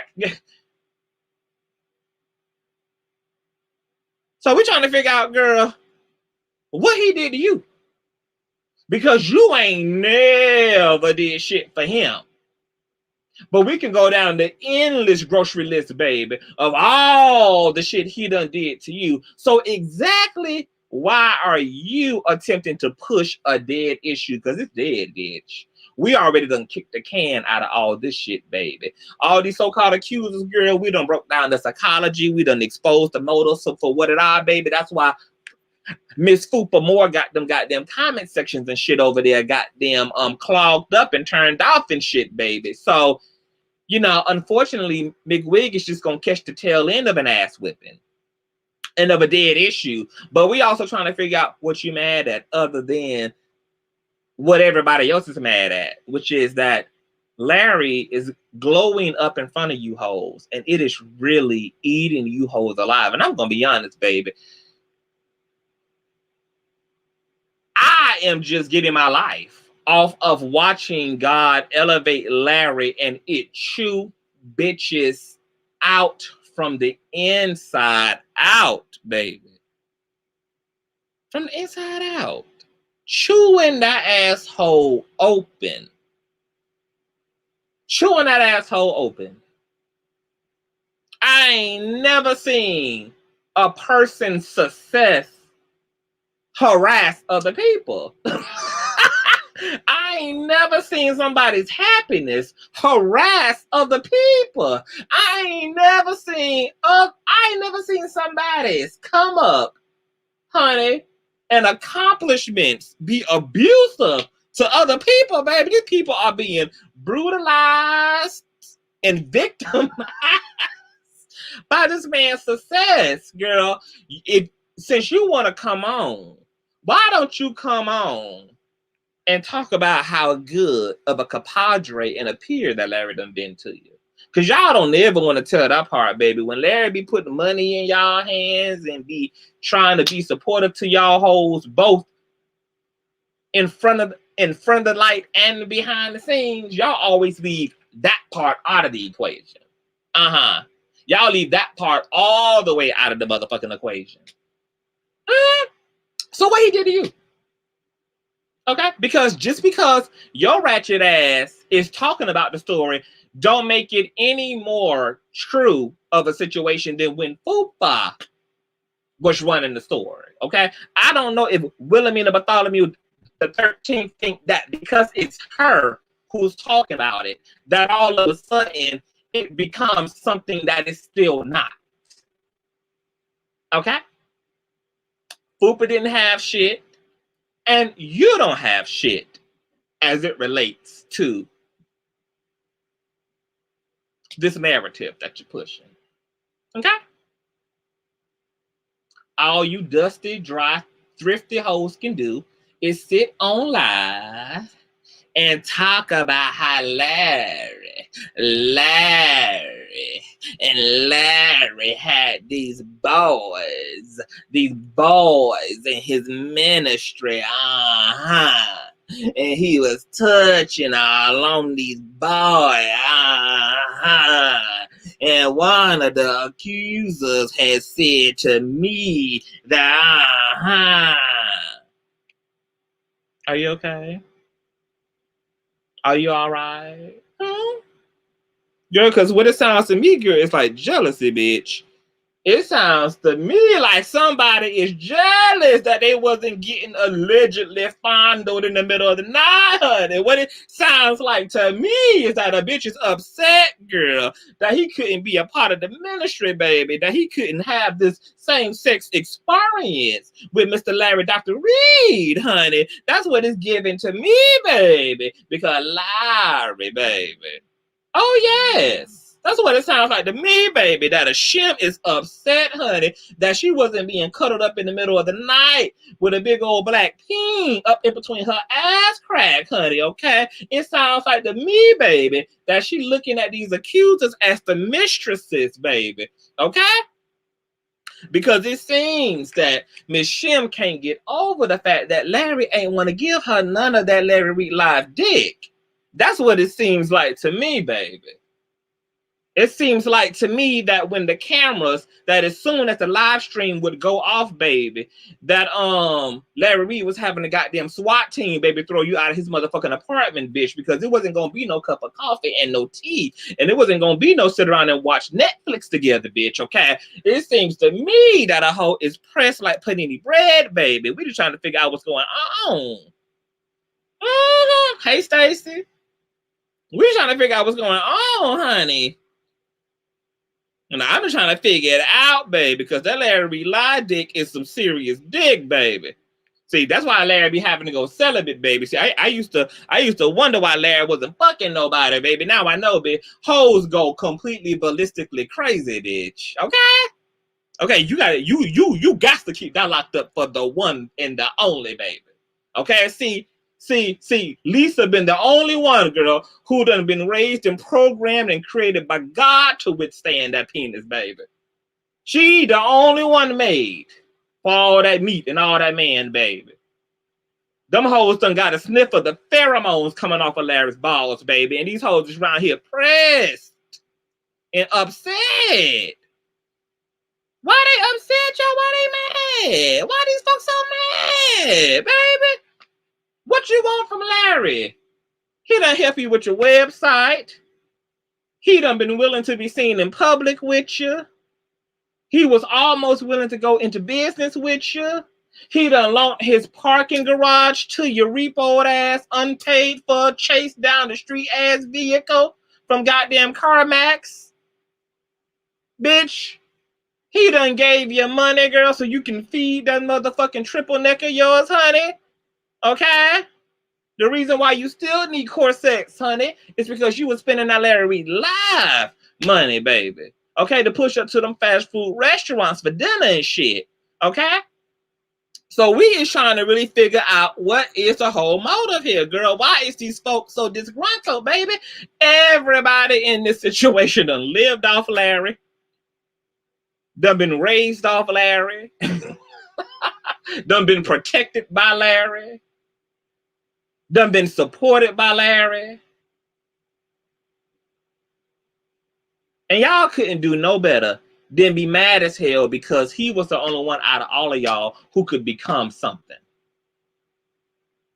Now, maybe we need to talk about something, because maybe the truth here is too that y'all need to stop reducing yourselves just because God ain't did for you what God did for Larry, okay? Just because God ain't do it for you. Just because God ain't did for you what he did for Larry, don't take away, okay, from the little motel that you done earned and accomplished for yourself. It don't take nothing away from the little weekly stay at the Extended Stay America, baby. It don't take nothing away, baby. You should still feel proud of yourself, okay? Just because you got to hide your vehicle don't make you any less of a blessing. Okay, it's still a vehicle. It's still yours for the time being. Okay, you can't be upset. You can't be mad, honey. Okay, it don't take nothing away from you just because God gave and did something different from Larry than he gave and did for y'all. Okay, y'all got to stop measuring yourself up to Larry. It's okay if ain't number 47 folk in your live stream when you go to give the tea, but it's 1.2 in Larry. It's okay. It don't take nothing from your, it don't take nothing away from your 47 supporters, baby. It don't take nothing away from your 15 supporters in the live chat, baby. Y'all got to stop doing that. Y'all got to stop comparing and contrasting yourself to folk and then want to be bent all out of shape and mad as hell and popping every goddamn cocaine pill in the bottle, bitch, just because you compare it to something that you can't compete with to begin with, baby. Stop being so superficial about the way that God be blessing folk, okay? It don't mean you less blessed. It don't mean that you any less blessed just because Larry can drive his car in the daylight. Okay? It don't make you any less blessed. It don't make you any less blessed that Larry can lease while you rent your car. It don't make you no less blessed. It don't matter that it ain't no less of a blessing because Larry Reid is living in Cardi B and Offset's old house in Atlanta while you dwelling, while you residing up under, okay, Homer Simpson's last property, baby. It's okay that Homer Simpson was the last tenant at your place, okay, and Cardi B was the last tenant at Larry's place. I'm trying to figure out why they mad, y'all. Do y'all know why they mad? Why these folk mad? I don't understand. Child, these folk Larry done been good to these folk, baby, but he always gets the loser end of the stick. But you know, I'm happy that God is cleaning up Larry's circle like this, baby, because all this is an editing process so that Larry can go to the next level with the people who are truly meant for him. So all this dead weight, all these untrue folk, all these insincere folk, all of these users, okay? I'm glad that they're coming out of hiding, baby, so that the dead leaves can fall off the tree and we can see a beautiful blossom by the time spring rolls around, okay? Because Larry is at his next level. He ain't at the level because there's a lot of levels to greatness, baby. So he climbing that scale, and for every level he goes to and reaches, baby, okay, the people around him gonna be tried and tested, baby. And they either gonna turn out to be true or to be false prophets and false motherfucking witnesses. Okay. Hey, Senior. What's going? Hey, Spook the Door. Hey, Yvette. Spook the Door says McCray didn't grow. TV was a dime platform, no new wine and old wine skins, but McWig gonna get his issue messing with D Moore. Both already destroyed. That's the gag. How two bitches who done been sued wanna be like, they got all the wrong shit in common. Like, both people irrelevant, both people done been sued, being sued, both people don't have no actual following. Both people absolutely require Larry's name to even have any goddamn lick of goddamn interest in a damn platform, baby. None of these people have anything going outside of themselves. I mean, going for themselves outside of Facebook and YouTube, baby. This damn man just put on a 3-day fucking extravaganza, okay, with notable Christian figures and speakers and performers, while all these people got to their name is a goddamn Facebook page and a YouTube platform. And it's barely even that, if you want to call it, okay? These people ain't got no reach, ain't got no pull, ain't got no relevancy, ain't got no notoriety, ain't got no legendariness nowhere, not even on the platforms that they milking to become somebody off of, baby. While this man out here, I can't give it all away. Just got off of a movie set. This man out here involved in TV and acting. These people don't got nothing but a Facebook Live and a YouTube Live. I mean, you got to make it make goddamn sense. You got to make it make sense, honey. This is why they mad, though. Latricia says, random church quotes, what God has for him is most certainly for him. That is for him, not you, and that's Bible. Period, Latricia. Period. Okay? Andrea says, I've been trying to listen to McWig, and just when I think he might be halfway saying something, CTV comes in with a lie full of reads and receipts. And and I be feeling bad for y'all, baby, because these people are professional liars and schemers and scammers. So I know that they be trying their best to really get y'all to believe that they actually have something. That's why the saying is you gotta stay woke. You gotta stay woke, baby. We in peril times, honey. Okay. The enemy gonna be working hard, baby. You got to keep your third eye open. You got to stay on the straight and the narrow. And ultimately, what it's gonna come down to is y'all eventually, for y'all own sanity, y'all for the sake of y'all own commitment to truth, eventually just gonna have to, I don't want to say pick a side, but at some point, you're gonna have to acknowledge the naysayers as naysayers and realize that there's never anything there. There's never anything there. And that if there is something to bring out, it's never going to be these people. If there is going to be something to be exposed, it's never going to be these people who going to do it and can do it. They ain't called to do it. They ain't been ordained to do it. They ain't been asked to do it. Larry received that call, not them. They still waiting. Fupa and McWig still waiting on God to pick up and to come to the phone. And the reason why they on hold is because God is over there talking to Larry, because Larry the one who phone rang. Okay, God called Larry. Fupa and McWig is calling God. See, that's the difference. And they've been on hold since. They've been on hold for years. Okay. They ain't never gonna have shit, ain't never gonna be shit, and they literally don't have the power. They ain't got them. Look, even when here it is, okay? They know they ain't got the power. And do you know how you also know that they ain't got the power? Because they have to resort to using manpower because they have no actual power. Y'all don't think it's weird that I'm out here all by myself and doing just fine, doing just fine at vetting and breaking down and critiquing and aligning and enlightening and bringing proper perspective to. But y'all don't see how these people always have to gang up. They always need 2, 3, 4, 5, 6 other people. They need a group. They need group because they don't got no real power. So they try to rely on manpower. And do you know what's even cringy and embarrassing about that? Is that even when they use manpower, they still don't get shit done. I mean, you just ain't caught to do this. And it's okay.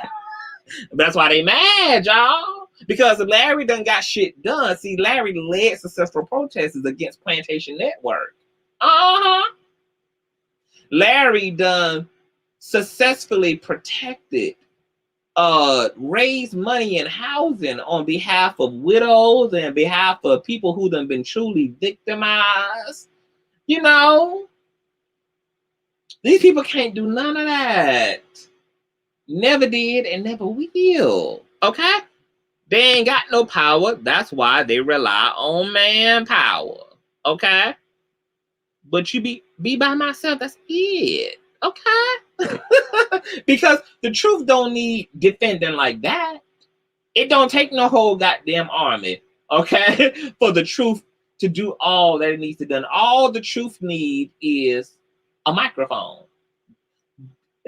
That's it. It don't take 10, 12, 13 motherfuckers. If it take all that, I already know that a bitch ain't got shit. If it take all that, I already know hoes ain't on to shit. If it take all that, see, that's demonic strategy. That's demonic adrenaline and demonic strategy. Okay? Christ came into the world with one message. That one message has become one of the biggest messages in the religious sphere today. Christianity holds and houses the largest believers in the entire world. One man, baby. These people, when all this first started, honey, they tried to recruit jive. They tried to drag jives in. What you dragging folk into this for? Y'all got the truth, remember? Y'all got the truth. Just give the truth. But no, see, when we don't got the truth, we got to play games. We got to do a lot of barking so that we can hopefully make the people, forget that we ain't really got shit but hype. Okay. See, all demons got is hype. They know how to hype shit up, but they ain't got no power. Ain't got no substance. All they got is hype. I need a snack, Mom Goody. Okay. Senior says Fupa has brought him a long white roll. Hey, Andrea, what's going on, love? Spooked by the door. So I was just saying that CTV. I told my wife, like, yo, it'd be like all these lames versus one person. I'd be laughing. I'd be screaming, honey. And let me tell you, I'd be very, like, look,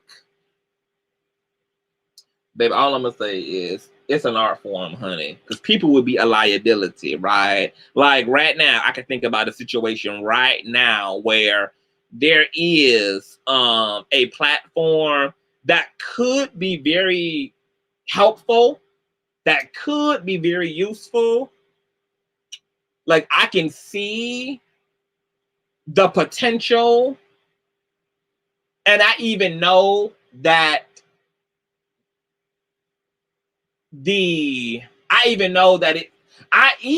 it's sincere. But my issue is talk too much. Certain people talk too much. It's certain people who, because I be out here in the streets. I be, looking here, looking there. People email me stuff. People send me stuff. People reach out to me themselves. It be all type of shit going on. And I'd be like, damn, could be useful. But because people don't understand that this is an art form,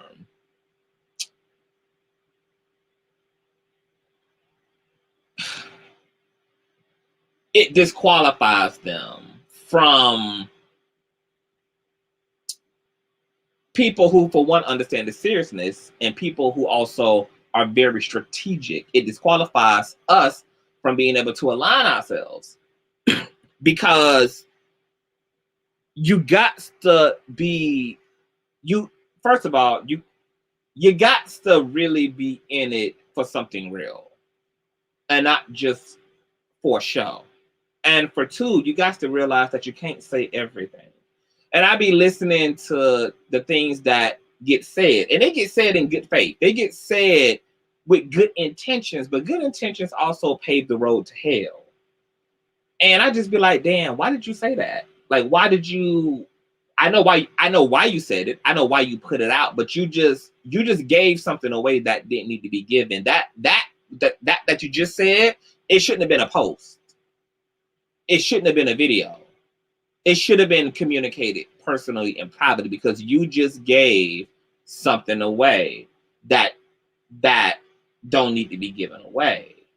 And a lot of people mean well when they try to get involved with stuff, but they end up actually being very detrimental to the desired outcome of a situation. And I just be like, because there was literally a situation that happened like literally just 2 days ago. 2 days ago. And I was like, wow, this could be really dope and really powerful. But in terms of, camaraderie, but talk too much. And then I can't even bring myself to say it directly, because everything that you do and say can be used against you. So I just have to sit back and just remain in the lane that I need to be in, because you can't even trust situations enough to, even if you want to work with certain people and you want to work with certain situations, You know, you just have to just chill. You just got to fall back because, I mean, the way social media is set up, baby, anything said can be used for another bitch's game, okay? Whether it's said in private, whether it's said aloud. And so, you know, and ultimately it's also just not necessary. It's not necessary. You know, things are getting done as they should be getting done, and we are doing just motherfucking well, okay? And that's something else I want to say is some of this stuff looks worse than what it is, okay? Some of this stuff looks worse to y'all than what it is. And I just want y'all to be calm. I don't want y'all to get emotionally all messed up over nothing, because it looks worse than really what it is. People are really happy. Like Larry is really happy. I'm really happy. Andrea Garrison is like really happy and living her life. Like, of course, there has to be accountability when it comes to certain expressions of hate, but don't conflate that with it inconveniencing anybody, because it's not. Don't mistake that for it inconveniencing anybody's life, okay? Because it's not. People are living and enjoying their life and showing up every day for their family and their friends and their loved ones and their spouses and doing what God has called them to do. So, okay, Mom Goody. So don't, you know, so don't don't get that. Please don't get that caught up, okay? Because I'm honestly going to tell y'all the God-given truth. Over the past 2 years, y'all have been more impacted by all of this than we have been. When y'all were upset and angry, y'all was almost angry and upset for us, and we were fine because we always are, and we're ultimately always in control. And everything that has happened has looked worse than what it really was, you know, for those involved. So, you know, just, and the people who have been trying to target everybody also know that, which is why they've had to be continual. See, when you see somebody continually coming after people or a person, it's because what they're doing is unsuccessful and to no avail. Okay? Continual, perpetual bad behavior is the result of not coming to success about that behavior. Why no pic of the actual ceremony? Another lie. Y'all know that FUPA is all about smoke and mirrors, child. Smoke and mirrors. I'll be honest though, CTV, I didn't know what to believe in the beginning with Larry's accusers. After your presentation versus theirs, I'm 100% confident he didn't do anything alleged. And, you know, and I really appreciate you being honest about that. And there's been a lot of people from that side who have made their way back to the side because all they had was the narratives being pushed from that side. All they had was the accusations from these accusers. That's all that they had. And, you know, logically speaking, I can, you know, unless you like a diehard LRLer and you really know Larry like that, you know, in general, you know, most people probably could be convinced, you know, if that's the only side of shit that you're hearing. And you don't hear, or nobody is coming in with a counter attitude, or, you know, nobody else is making anything clear. And so a lot of people have had to come back, and a lot of people have apologized to Larry. They have even apologized to Larry through me. You know, a lot of people have actually, like, even publicly divorced the A-Team, like a Prissy Poodle, who was an active a follower, you know, and supporter of them. You know, she has seen the light. You know, she apologized to everybody involved. You know, she also, unfortunately, you know, she got duped and dragged as a result of, you know, coming to clarity, because you can't ask no questions on that side. You know, these people claim that they got the truth, but they can't take no open critique. They can't take an open panel and properly vet, not even vet, but they can't even allow people to question them, because they know they don't have the answers. They know that they're winging the shit and creating the shit as they go. So no, they can't allow you to ask difficult questions. No, they can't allow you to ask challenging questions, because that would require some answers, and some answers of substance, answers that they can't give to you, because this was never about truth for them. This was about narrative that could produce clicks and views. So they have to turn off comment sections. They have to block everybody who poses and acts or who is coming at them from not disrespect, but just being a critical thinker.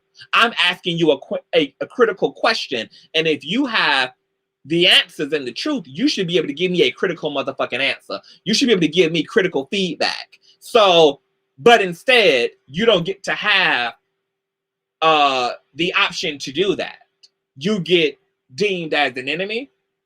You get so-called exposed and doxxed as a result. You get blocked. You get videos made about you. Yeah, you get estranged and excommunicated from the goddamn platform. What's going on, narratives and dialogue? Yeah, you don't get to do that. So it's a hot ass mess over there. See, when you got the truth, baby, you ain't got to turn off no motherfucking comment section. You ain't got to be blocking motherfuckers. Let people ask the questions. Let them figure it out. I welcome all that. For what? This is very easy. Very easy, baby. We ain't bust a sweat yet. This is actually too easy. Okay? So, you know, I appreciate that. And it also takes, you know, and people like you spook about the door. You can be, you know, you able to be honest, because you was never really invested either way. It's just like, okay, somebody was saying some shit and it came out of left field, and then enough people start saying the same shit. Then you was like, hey, maybe there's something here. And then for a while, there was just that and only that was circulating. And then boom, you know, somebody else who they couldn't stop, who they couldn't keep from asking critical questions, who they couldn't keep from evaluating and analyzing and vetting the accusations properly. So yeah, it was easy to break. We had to break down the police report. We had to break down and vet the accusers, you know? The truth, you know, it deserved that. And all it takes is one. The truth doesn't need all of that, you know? It just don't. It don't need a whole game. You know, all that is show.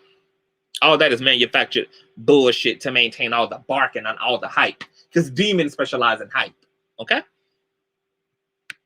Yvette says, after we laugh and all, it's really sad. The One Track Minds over there. Yeah, you know, it's sad for them. And, you know, but, you know, do I feel sad anymore? I used to feel sad for these people in the beginning, because I have, you know, in my life, I never got hated on by intelligent people. I never had enemies in the form of successful people. I never had enemies in the form of intelligent people. I never had enemies in the form of talented people. Like, the few people in my whole existence who I had a negative encounter with were always these type of people. And so I was very familiar with these spirits. Their spirits were familiar spirits to me. It was always the people that looked like that. It was always the people that felt like that. You know, when Miss Miko had dropped that little, whatever that documentary was of Fupa, you know, 600 plus pounds, you know, his face, you know, they had to shoot the bitch on landscape mode because he was as wide as all outside. Okay, this is when he looked like the goddamn Pillsbury Doughboy. And he was talking about his trauma and how he was abused and mistreated by his peers ever since elementary school, that he would be thrown in trash cans and the kids would whoop his ass, and he was always rejected in life and always mistreated and abused. And, you know, all this is intel. You know, this helps you to understand the psychology that's at work here in the situation. You know what I'm saying?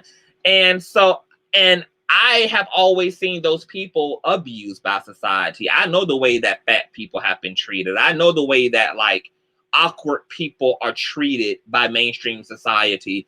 I, you know what I'm saying, had the luxury of being different growing up, but I was also like edgy and cool enough in my difference to also be approved of by the cool kids.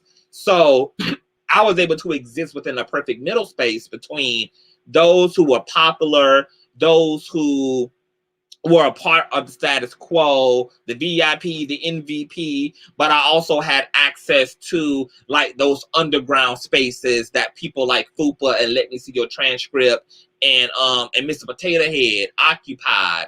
And I always had compassion for those people. You know, I never perpetuated the same elitist attitude and feeling about those people just because they were seen as off-brand or awkward. And so at first I felt really, really, really bad because I understand how you get here. I understand how that type of rejection and bullying and abuse can lead to you being a hurt person who now is going to hurt other people. I get it. I totally fucking get it.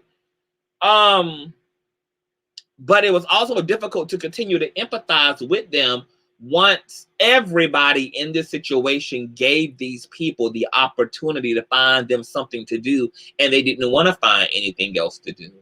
It took almost 2 years into all of this before everybody on this side to really start responding back.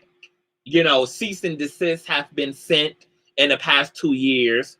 People had videos done on them, video after video after video, attack after attack after attack, and yet people on this side continue to go on with their business, go on with their content, and live their lives accordingly.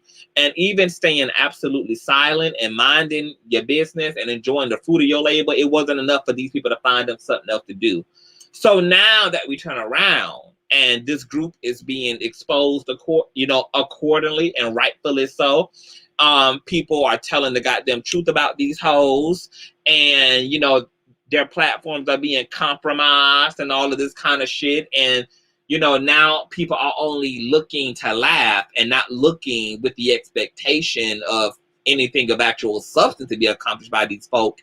You know, I don't feel bad because now it's a choice for you to be this way. You know, now whatever consequences and repercussions come about, whatever they are, whatever they have been so far. Because, see, a lot of things been done to them that they don't talk to y'all about. There's been a lot of things lost on their side that they don't share with you. And I know, because I've been behind the scenes. And I have had the liberty and the privilege of being able to be connected to things that have taken place. And so there's a lot of smoke and mirror and saving grace. Okay, people who claim to have graduated and moved on were actually fired. People have been let go of because of online behavior, because of cyberbullying. And, you know, you're going to end up naturally confused about who your enemies are when you've made so many of them. So these people, the 18, whether it's Dr. Umar, whether it's Larry Reid, whether it's any of us, these people have so many open enemies at this fucking point that they wouldn't be able to pick their actual enemy out of a million-man fucking march. And that's also comical to me as well. When people be bringing me little stuff and being like, you know, so-and-so is being accused of this, that, and third, I think it's funny because I know who actually did it to them. And it don't be the people who names they be calling, and I just be screaming and hollering, okay? But I let hoes suffer in silence, and I amplify that suffering by allowing them to maintain confusion about what's really going on. So it's all funny and hilarious to me, but I don't feel sorry anymore. You know, this is now willful behavior. And whether death comes to people physically or spiritually, or death comes to people's lively, like whatever the consequences manifest as, you know, I don't have anything to say. You know, I'm a metaphysician. You reap that which you sow, and I don't feel bad for people who sow seeds of discord and then reap fucking vines and weeds and thorns. I mean, that's science, you know. You bang rocks together enough and produce enough friction, you're going to get fire. That's science, you know. You sit an ice cube out in the sun long enough, it's going to melt. That's science. Enough warm weather and cold weather come together, you're going to get a fucking hurricane. That's science, you know. So stupid prizes for stupid people, that's science. You know, that's science. I ain't got shit to say.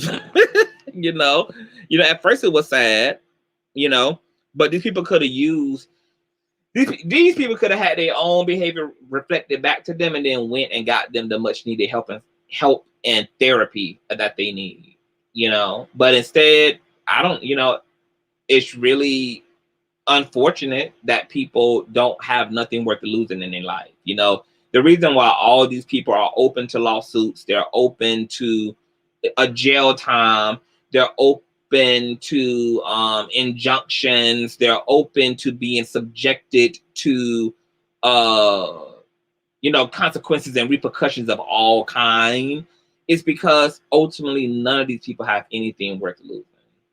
Yes, people have went to school. Yes, people have got degrees. Yes, people have went and got certified to do nursing and to be a teacher and all this kind of shit. But that's just stuff that miserable people did to keep themselves busy. These people aren't happy, and they don't actually value any other things that they have accomplished because they aren't truly fucking happy.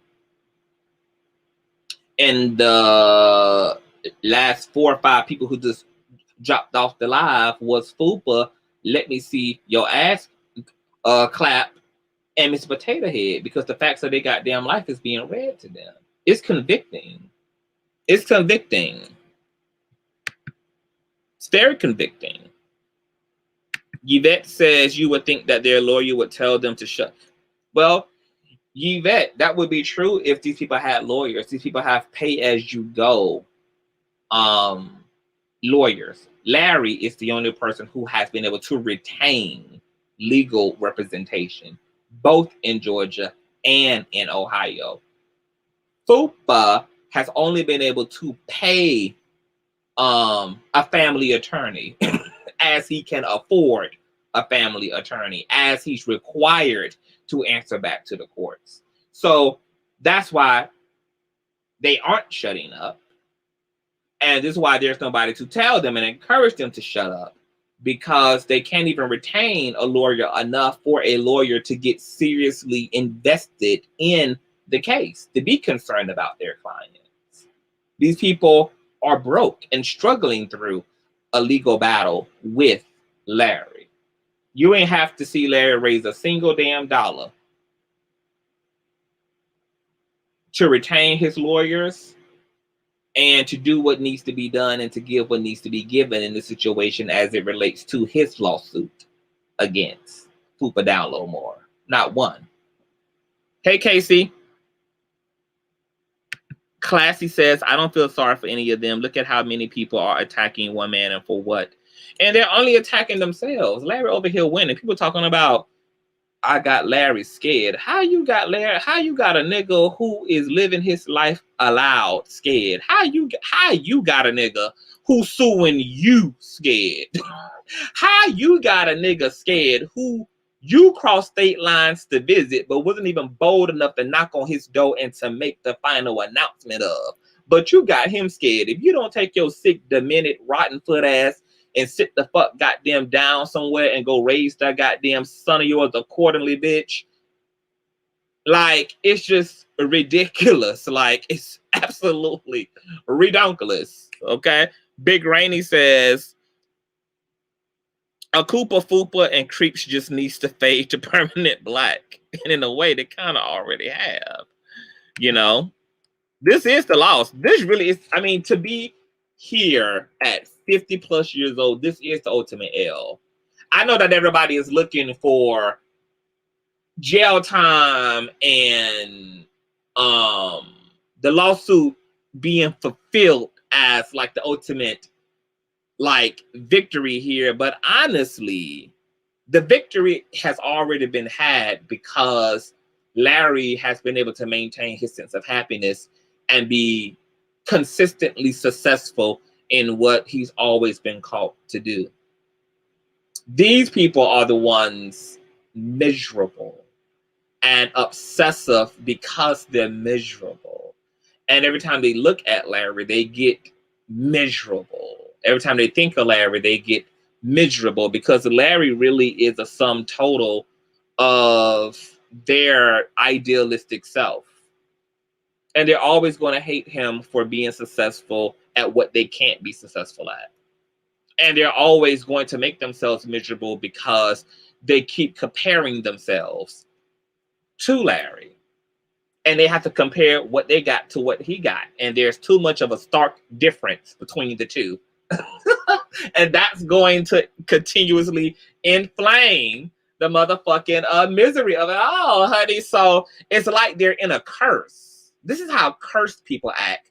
Cursed people end up, when you curse someone, you lock their brain into a lower nature.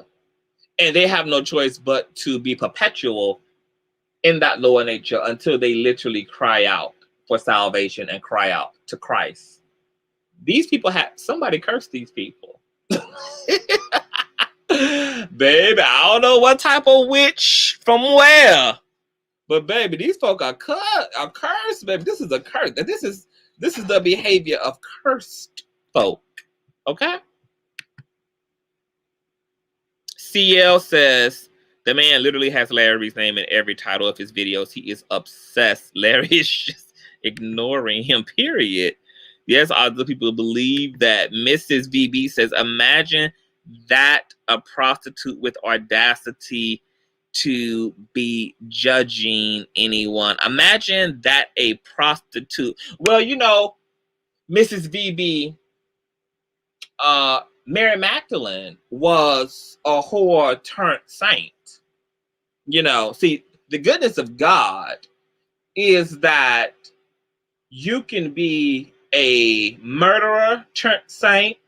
You can be a thief turned saint.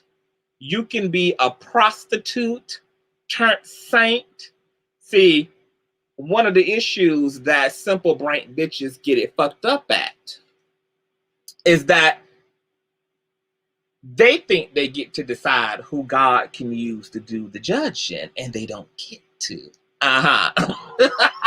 And then that upsets the power dynamic even more because the same people who you thought you had a right to judge actually turn around and have the power and are given the power to judge your motherfucking ass and be redeemed. All at the same goddamn time. Okay? So, yeah.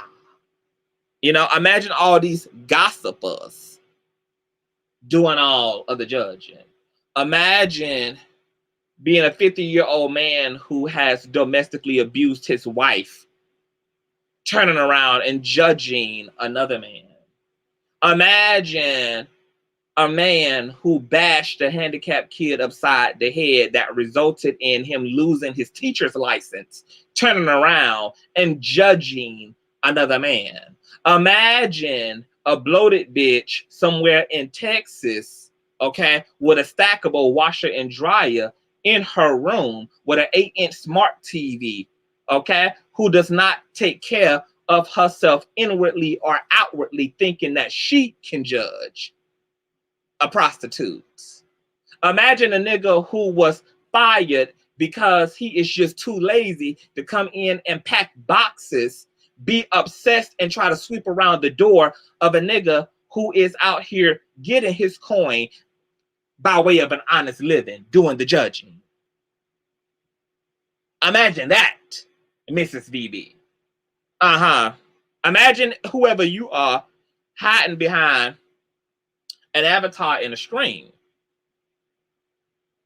thinking that you remotely can be relevant or have the authority, or it would even remotely be taken seriously as a person with an opinion, when you ain't even comfortable enough to come from out of that blackout into the marvelous light, Caroline, like the rest of the folk who actually out here being boldly crucified are.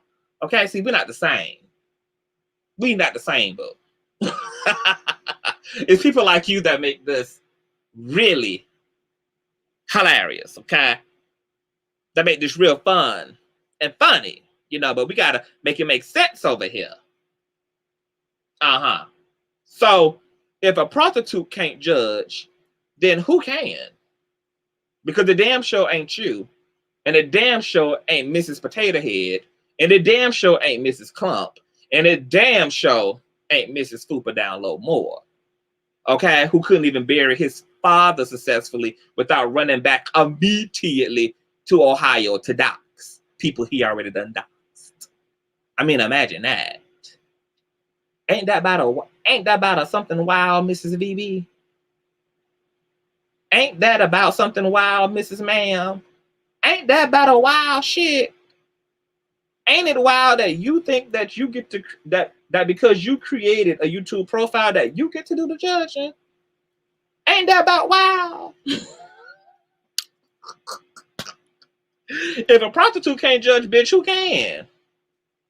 Who can? Because let he who was without sin cast the first stone. So I hope that you have been over there going around to every last single one of them other platforms and asking them who the fuck are they to judge. A prostitute, who the fuck are they to judge?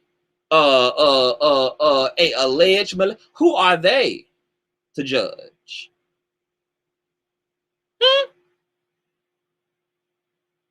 Because we're trying to figure out who the hell they are too. Andrea says 50-year-old with YouTube beef is new social. And I'm also trying to figure out who you referring to as a prostitute, baby. Because we properly doxed this over here alleged prostitute, baby. And we still trying to figure out. Let me take down this comment. We still trying to figure out prostitute where. See, we done ran through my criminal record and see that there's none thereof. We still trying to figure out prostitute where. And, you know, I mean, but a salacious bitch like me don't mind. I don't mind a prostitution narrative. I think it gives me an air of mystique and mystery, to be quite honest. You know, I've always felt like a square my whole life. So to have all these salacious narratives connected to me has actually been quite exciting, honey. You know, every pop star bitch needs a little bit of controversy behind her name to give her, you know, a little bit of edge. So, you know, I haven't really mind none of the prostitution shit, honey. I think that's actually kind of cute as a storyline. But, you know, when we had to shut these hoes up last year just to expose their platforms for the lies of it all, baby. Okay. You know, we just had to figure it out, you know. Prostitute, well, it would have been nice. It could have been nice. But you know what's interesting about prostitution is that who exactly is harmed in sex work? That's a very pleasurable career for you to have, like, you know, an OnlyFans or a porn star. See, prostitution is one of those things or sex work in general is one of those things that's demonized in the country, but it's only demonized because the state can't tax the money that people make for their pleasures. So I don't know what else to say about a prostitution narrative. A bitch who gets dick, you know. I mean, as far as I'm concerned, baby, that's living your best life, honey. All of your best life, honey. Find out where are the victims, okay? Now ask Fupa how that young man is doing, who he bashed upside the head as a child, because we just learned a week and a half ago that that young man is now dead. Ouch. Ouch, boo. Okay? And see, this is why y'all ain't gonna never see me out here fighting no lies and fairy tales. Why? When we got the truth right here in red ink, honey.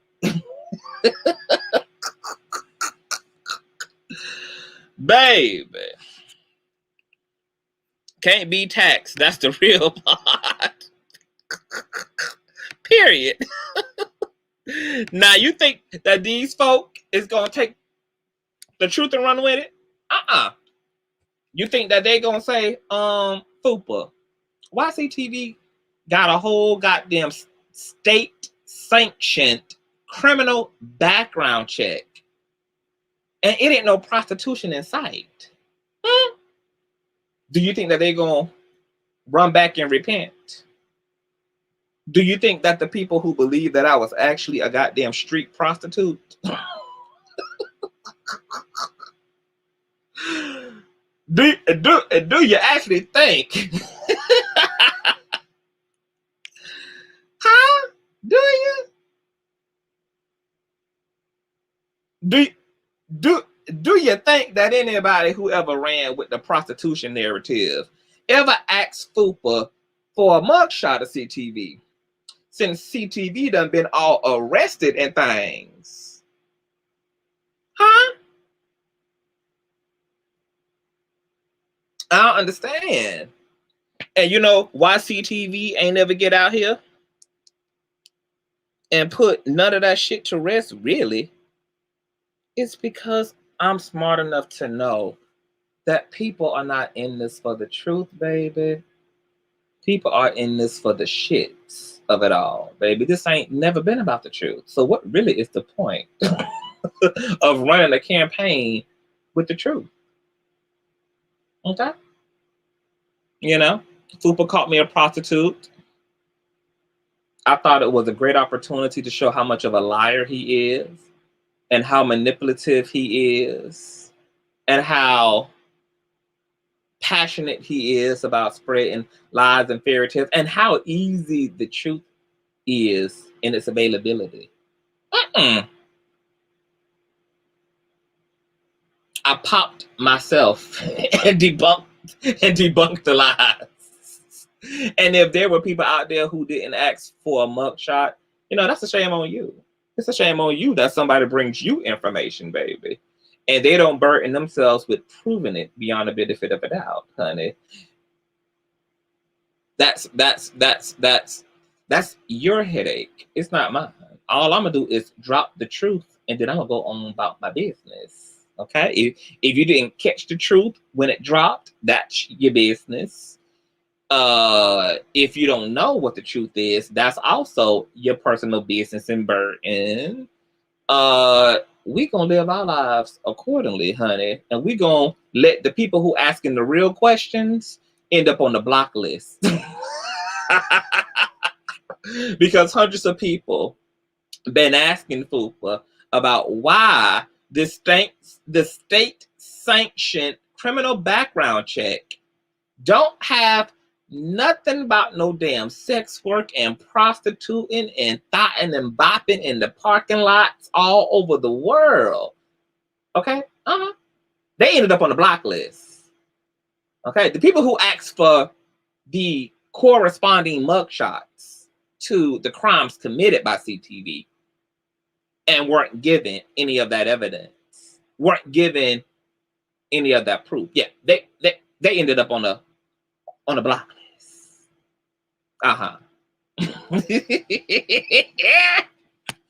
Hey, information man. Remember when I did that show?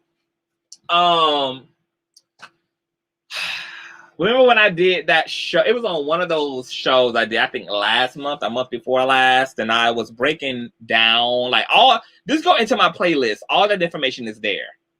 Remember when I told y'all what Fupa does, like how he creates the narratives by using those like free 99 background check websites that literally tell you, they literally have a disclaimer at the bottom of those type of sites where you can spend $2 or $10 or $25 for a personal background check on someone. The websites literally tell you that the information is not to be taken seriously, that it's not to be used to vet somebody for employment, that it's not to be used to vet somebody as a tenant, that it's not to be used because those type of sites, okay, have all type of informational debris that can blow up under someone's name just because you got the same name. You might have the same birth date. You might be in the same state. Y'all might got the same first name, the same middle. Like, it's ridiculous. And so, do you know what has to happen when you are a real life person and you're dealing with real institutions that have real hiring processes? They don't go to personalbackgroundcheck.com or go to secrets.org or Google any of these weird ass websites to get a proper, accurate understanding of someone's criminal background check. You know what they make you do? They make you pay your motherfucking money, like I had to do. See that money order? I had to spend $25 goddamn dollars to dox my damn self. Yes, honey. Had to send that off the sled. You know, South Carolina's Bureau of Information and Intel, baby. Took them a week. Took them a motherfucking week. Okay, to send me back a official state certified criminal background check that you can't print off with no printer, honey, because none of the paperwork that FUPA has on anybody has any legit sanctioned seals on them. That's what this red circle is, okay? Something that can't be imitated or duplicated, baby. Something your printer can't accomplish, okay?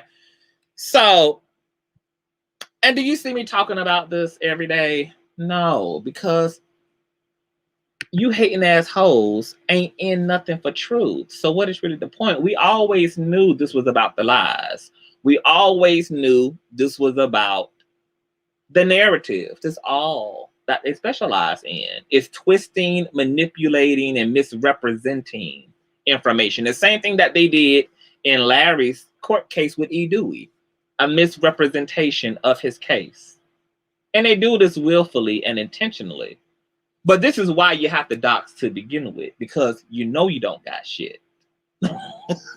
So you got to create the shit. And it's just fine, baby. Because me being labeled as a prostitute by a bunch of bitches who don't have my attention, who I have not come into this world to serve, who I have not come into this world to perform in front of, who I have not came into this world to be, to have as family, to have as a spouse, to have as friends. It has made no difference. I have lost nothing and gained everything. So we enjoy the hoes who want to believe what they want to believe because that's what they want. Okay? When the last person named Charles came up into the stream the other day and was asking me about Larry and why he moved and all of this, and the underbelly to all the questions was, because he said that he wasn't going to be satisfied until somebody told him a answer he could believe about why Larry moved from North Carolina to Georgia. And after we dealt with Charles for about 15 to 20 minutes straight, okay, it became evident to me that the reason why Charles could not be satisfied with even the most mundane and simple and practical of explanations, not that one is even required, is because Charles didn't want to admit to himself that he already believes whatever it is he believes in his mind. And I just want people to set themselves free, honey, and just believe what you want to believe. Okay?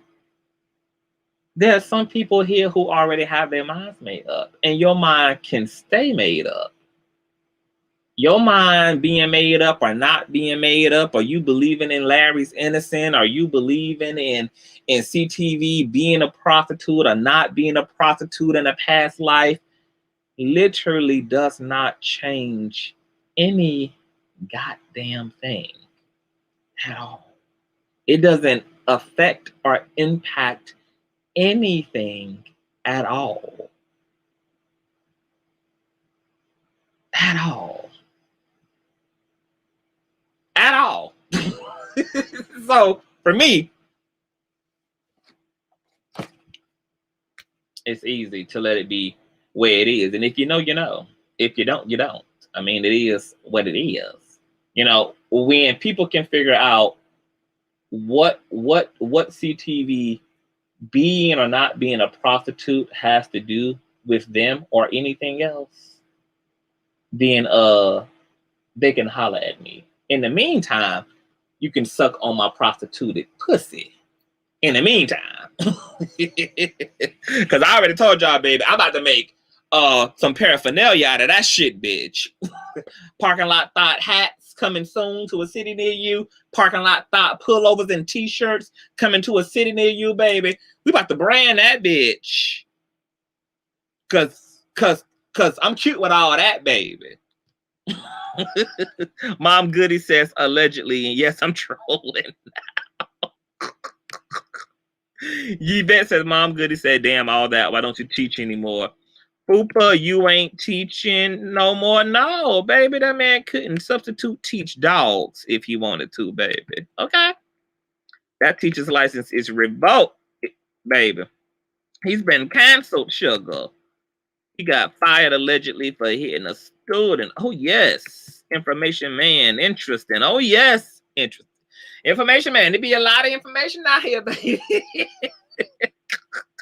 It's a lot going on, baby. CL says, you got this, you got this, you got this.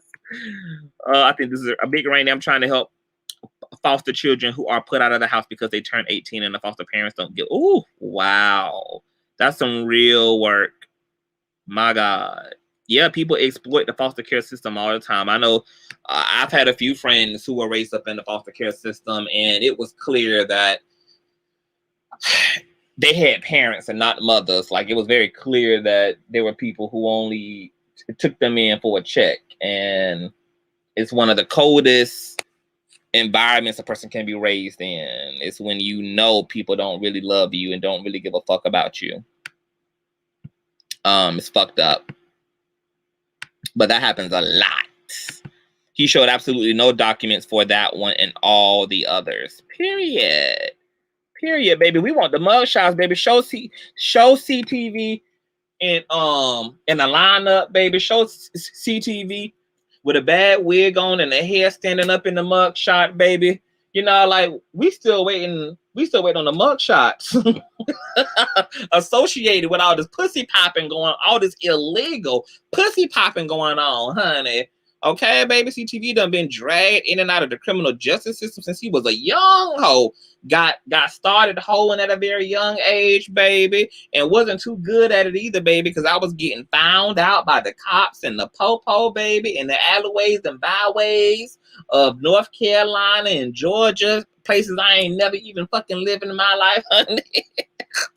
And when the folks are asking all the real questions, baby, folk ended up on the blacklist. When people was asking for the information to be properly vetted, baby, they couldn't do that. They couldn't produce that sugar. That was cute for them.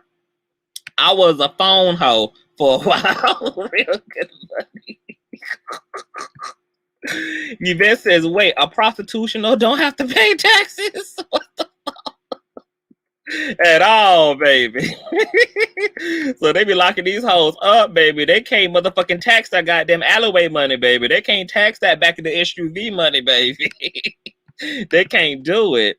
Big Rainy says, as a former foster kid, the only choice I had was sex work for a few months until I can get something better. Foster children are treated well in society. Oftentimes, we just have to fend for ourselves. Yep. Yeah, it's crazy. And that's the case for so many trans women, so many trans men, so many LGBT youth who have had to utilize sex work just to survive. So many single parents. So many single Black females with children had to strip, escort, etc. You know, we're probably in an age now where people are doing sex work not by force but by choice, because sex work has now become more mainstream and people have to do far less dangerous shit while still being able to produce income for themselves, like OnlyFans. There are people who have an OnlyFans set up around just their feet. They showcase their feet for the community of freaky folk who got a foot fetish. People got their OnlyFans set up in very interesting ways that allow them to have the personal safety of being in their homes while being able to use their bodies and to use their attractiveness and to use their features to get what they want from honest paying patrons. And so now we're seeing a explosion of OnlyFans and virtual sex work in this way, which has made sex work, far easier and more customizable for those who do sex work. But back in the day, baby, yeah, you had to really be out there. And I had LGBT friends who were kicked out and displaced from their homes, and they was out there doing some wild shit, which is why I always felt blessed that I was brought up in a household where I had hardworking parents who provided for me. And even though my mom was not necessarily, she wasn't okay with, she didn't support me being gay, but she loved me and continued to raise me. And I came out to her at about 16 years old. So, or 15, 16 years old. And so I always had the luxury of being like out and open with my identity while still having my family still be dignified towards me. And I've always felt very lucky in that way because I saw my friends go through a lot of things. One of my friends even contracted HIV behind being displaced from his home for being gay. And he was out there making money for himself. And amidst him participating in sex work, he ended up contracting the 3 letters. And he's had to live with that, up until now. And so it's a rough road. That's why we got to have a lot of important conversations around healing and close this gap and stop letting people think that it's okay to disown your children just because they identify as trans or they identify as queer, or that's a means and a justification to not love and support and protect your children. These are still your children, regardless. If that's their sin, so what? Everybody got one. Everybody got a damn sin. And if you ain't not fucking with none of your other relatives because they are gluttonous, or because they are liars, or because they are blasphemers, or because they are gossipers, or because of them being a divorcee, or because then why the hell are you overkilling and over punishing your queer children. It's just really sick and ridiculous. But nonetheless, CL says, CTV, don't worry, love. When people are jealous of you, they have to try to reduce you to their level because you're striving for better and going, period. You know, hating hoes ain't nothing new to me. Like, I was prepared for this shit. Like, I was the kid who literally was like the nicest kid, the coolest kid, the best dressed kid, and yet people was always obsessed with my life. Like, people was calling me gay before I even knew I was gay, before I was even actively, you know, doing anything that would really render me as a fucking gay. I've always been the subject of really weird ass rumors, and I did not know what I didn't know why I used to go through this as a young person. I used to come home and fall into such a deep depression when I was going through middle school and high school because I didn't understand why were people talking about me.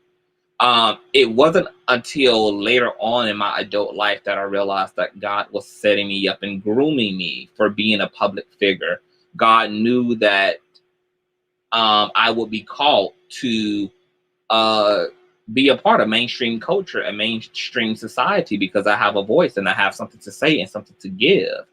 But what also comes with that is being stoned and having people disagree in the worst way with who you are and what your message is. But at the time, I did not understand what the purpose was behind unjustified rumor milling. But I get it now, and I'm so thankful that I was groomed at an early age and I had time to adjust and find myself and reconcile that thing, because this is what allows me to just live my fucking life and let hoes run their mouth. Like, if that makes you feel better, feel better. That ain't gonna stop near dick that I'm jumping on. That ain't gonna stop near motherfucking coin that I'm making. That ain't gonna stop near motherfucking sponsor. That ain't gonna stop near motherfucker from collaborating. That ain't gonna stop near motherfucker. Like, it just ain't gonna stop shit. So just run your dick sucker. Talk your shit. Like, it is what it is. Like, bitch, I'm up here shining, living my greatest and best life all the time. All the time, you know, and hoes got to deal with it and they can't stand it. Oh no, man, they can't do it. They can't stand that. True that. That's right, CTV. Our kids need love. Yes, we all need love. I wondered why he had a background in education, but not an education job. Yep, now you know, Tanya. The bitch can't teach. The bitch is weirdo. The bitch is abusive. The bitch is literally a hurt person who has found other people to hurt. You know, he has not only abused fucking kids, but his ass was also doing what he's doing on YouTube. He was also doing all of this shit on Facebook prior to building his channel up, his YouTube channel up off of William McWig. He used to stalk and dox women who would reject his ass on Facebook, and so he would do the same shit over there. So this has been a long pattern for Fupa, okay? And his abuse did not start with CTV or with Larry Reid or with Andrea Garrison or with Miss Miko or with King Jobs. That abuse goes way back when, way back to the 90s, way back to the 80s. Way back to the early 2000s, way back to the right now. So he's a hot ass fucking mess. Senior is a non-factor to this platform. What Senior said? What has Senior said it did? And there's your answer. Context clues are fundamental when you are dealing with a non-medicated liar and mental issues and no doctor. Wooch. That must have been a hit from hell to get his license taken. Well, according to Fupa, honey, he was even locked up for a certain amount of time. But what he did was he tried to re-narrate the story as if he was falsely imprisoned. He's talked about having his record expunged and all of this shit. And so, you know, the bitch is a smoke and mirrors type of a girl, you know. But we're going to get into all of that tea, honey. We have all of that actual tea, okay? Mm-hmm. It's all in proper timing, baby. Believe me. Believe me. So if he was stalking women, is he then stalking Larry as a love interest? Well, y'all, look, it's a reason why I call the bitch down low more, honey. Okay? Continuously and always obsessed with gay men, okay? From William McWig to King to CTV. And he even calls Larry a breadbasket. So in Fupa's mind, Larry is a part of the LGBT community. And so it's safe to say that Fupa is stalking, and as far as he's concerned, all queer men. Okay. Now people got to do that math, you know. That math ain't even difficult, you know. That math ain't difficult at all to do, baby. That's simple. 1 + 1 right there. Can't wait for you to spill the tea, baby. It all come out. It's all gonna come up. In the meantime, I gotta take my ass to bed. So I gotta get up at 8 o'clock to do an interview with Truthseeker. So I will see you guys at 10 a.m. in the morning. I just wanted to come and have a candid conversation. I wasn't even expecting to get into all of this in this particular dialogue, but it is what it is. It was enjoyable and nice seeing you all tonight, baby. Y'all have a good night. Get you some rest. Stay prayed up. Pray for those you love, honey. The angels, the Holy Ghosts, the ancestors, baby. You know, it takes a team to run this thing over here. So I love y'all. Hey, Prissy Poodle. Hey, y'all. I've been listening while traveling. Okay. Safe travels, Poodle. Poodles. Bye, CTV. Love you. I love you too, CL. So is this trial going to ask him to be taken off of all social medias? Well, the injunction can accomplish that. We don't know if it's going to go to trial yet. That will be determined by the judge, but Larry is requesting a trial. However, trial or no trial, the injunction can accomplish Fupa being permanently banned from social media altogether. So this case is fascinating. Very, very much so. Thank you, T. Trisha. Good night, you guys. I love you all. Okay. Talk to y'all later. Bye.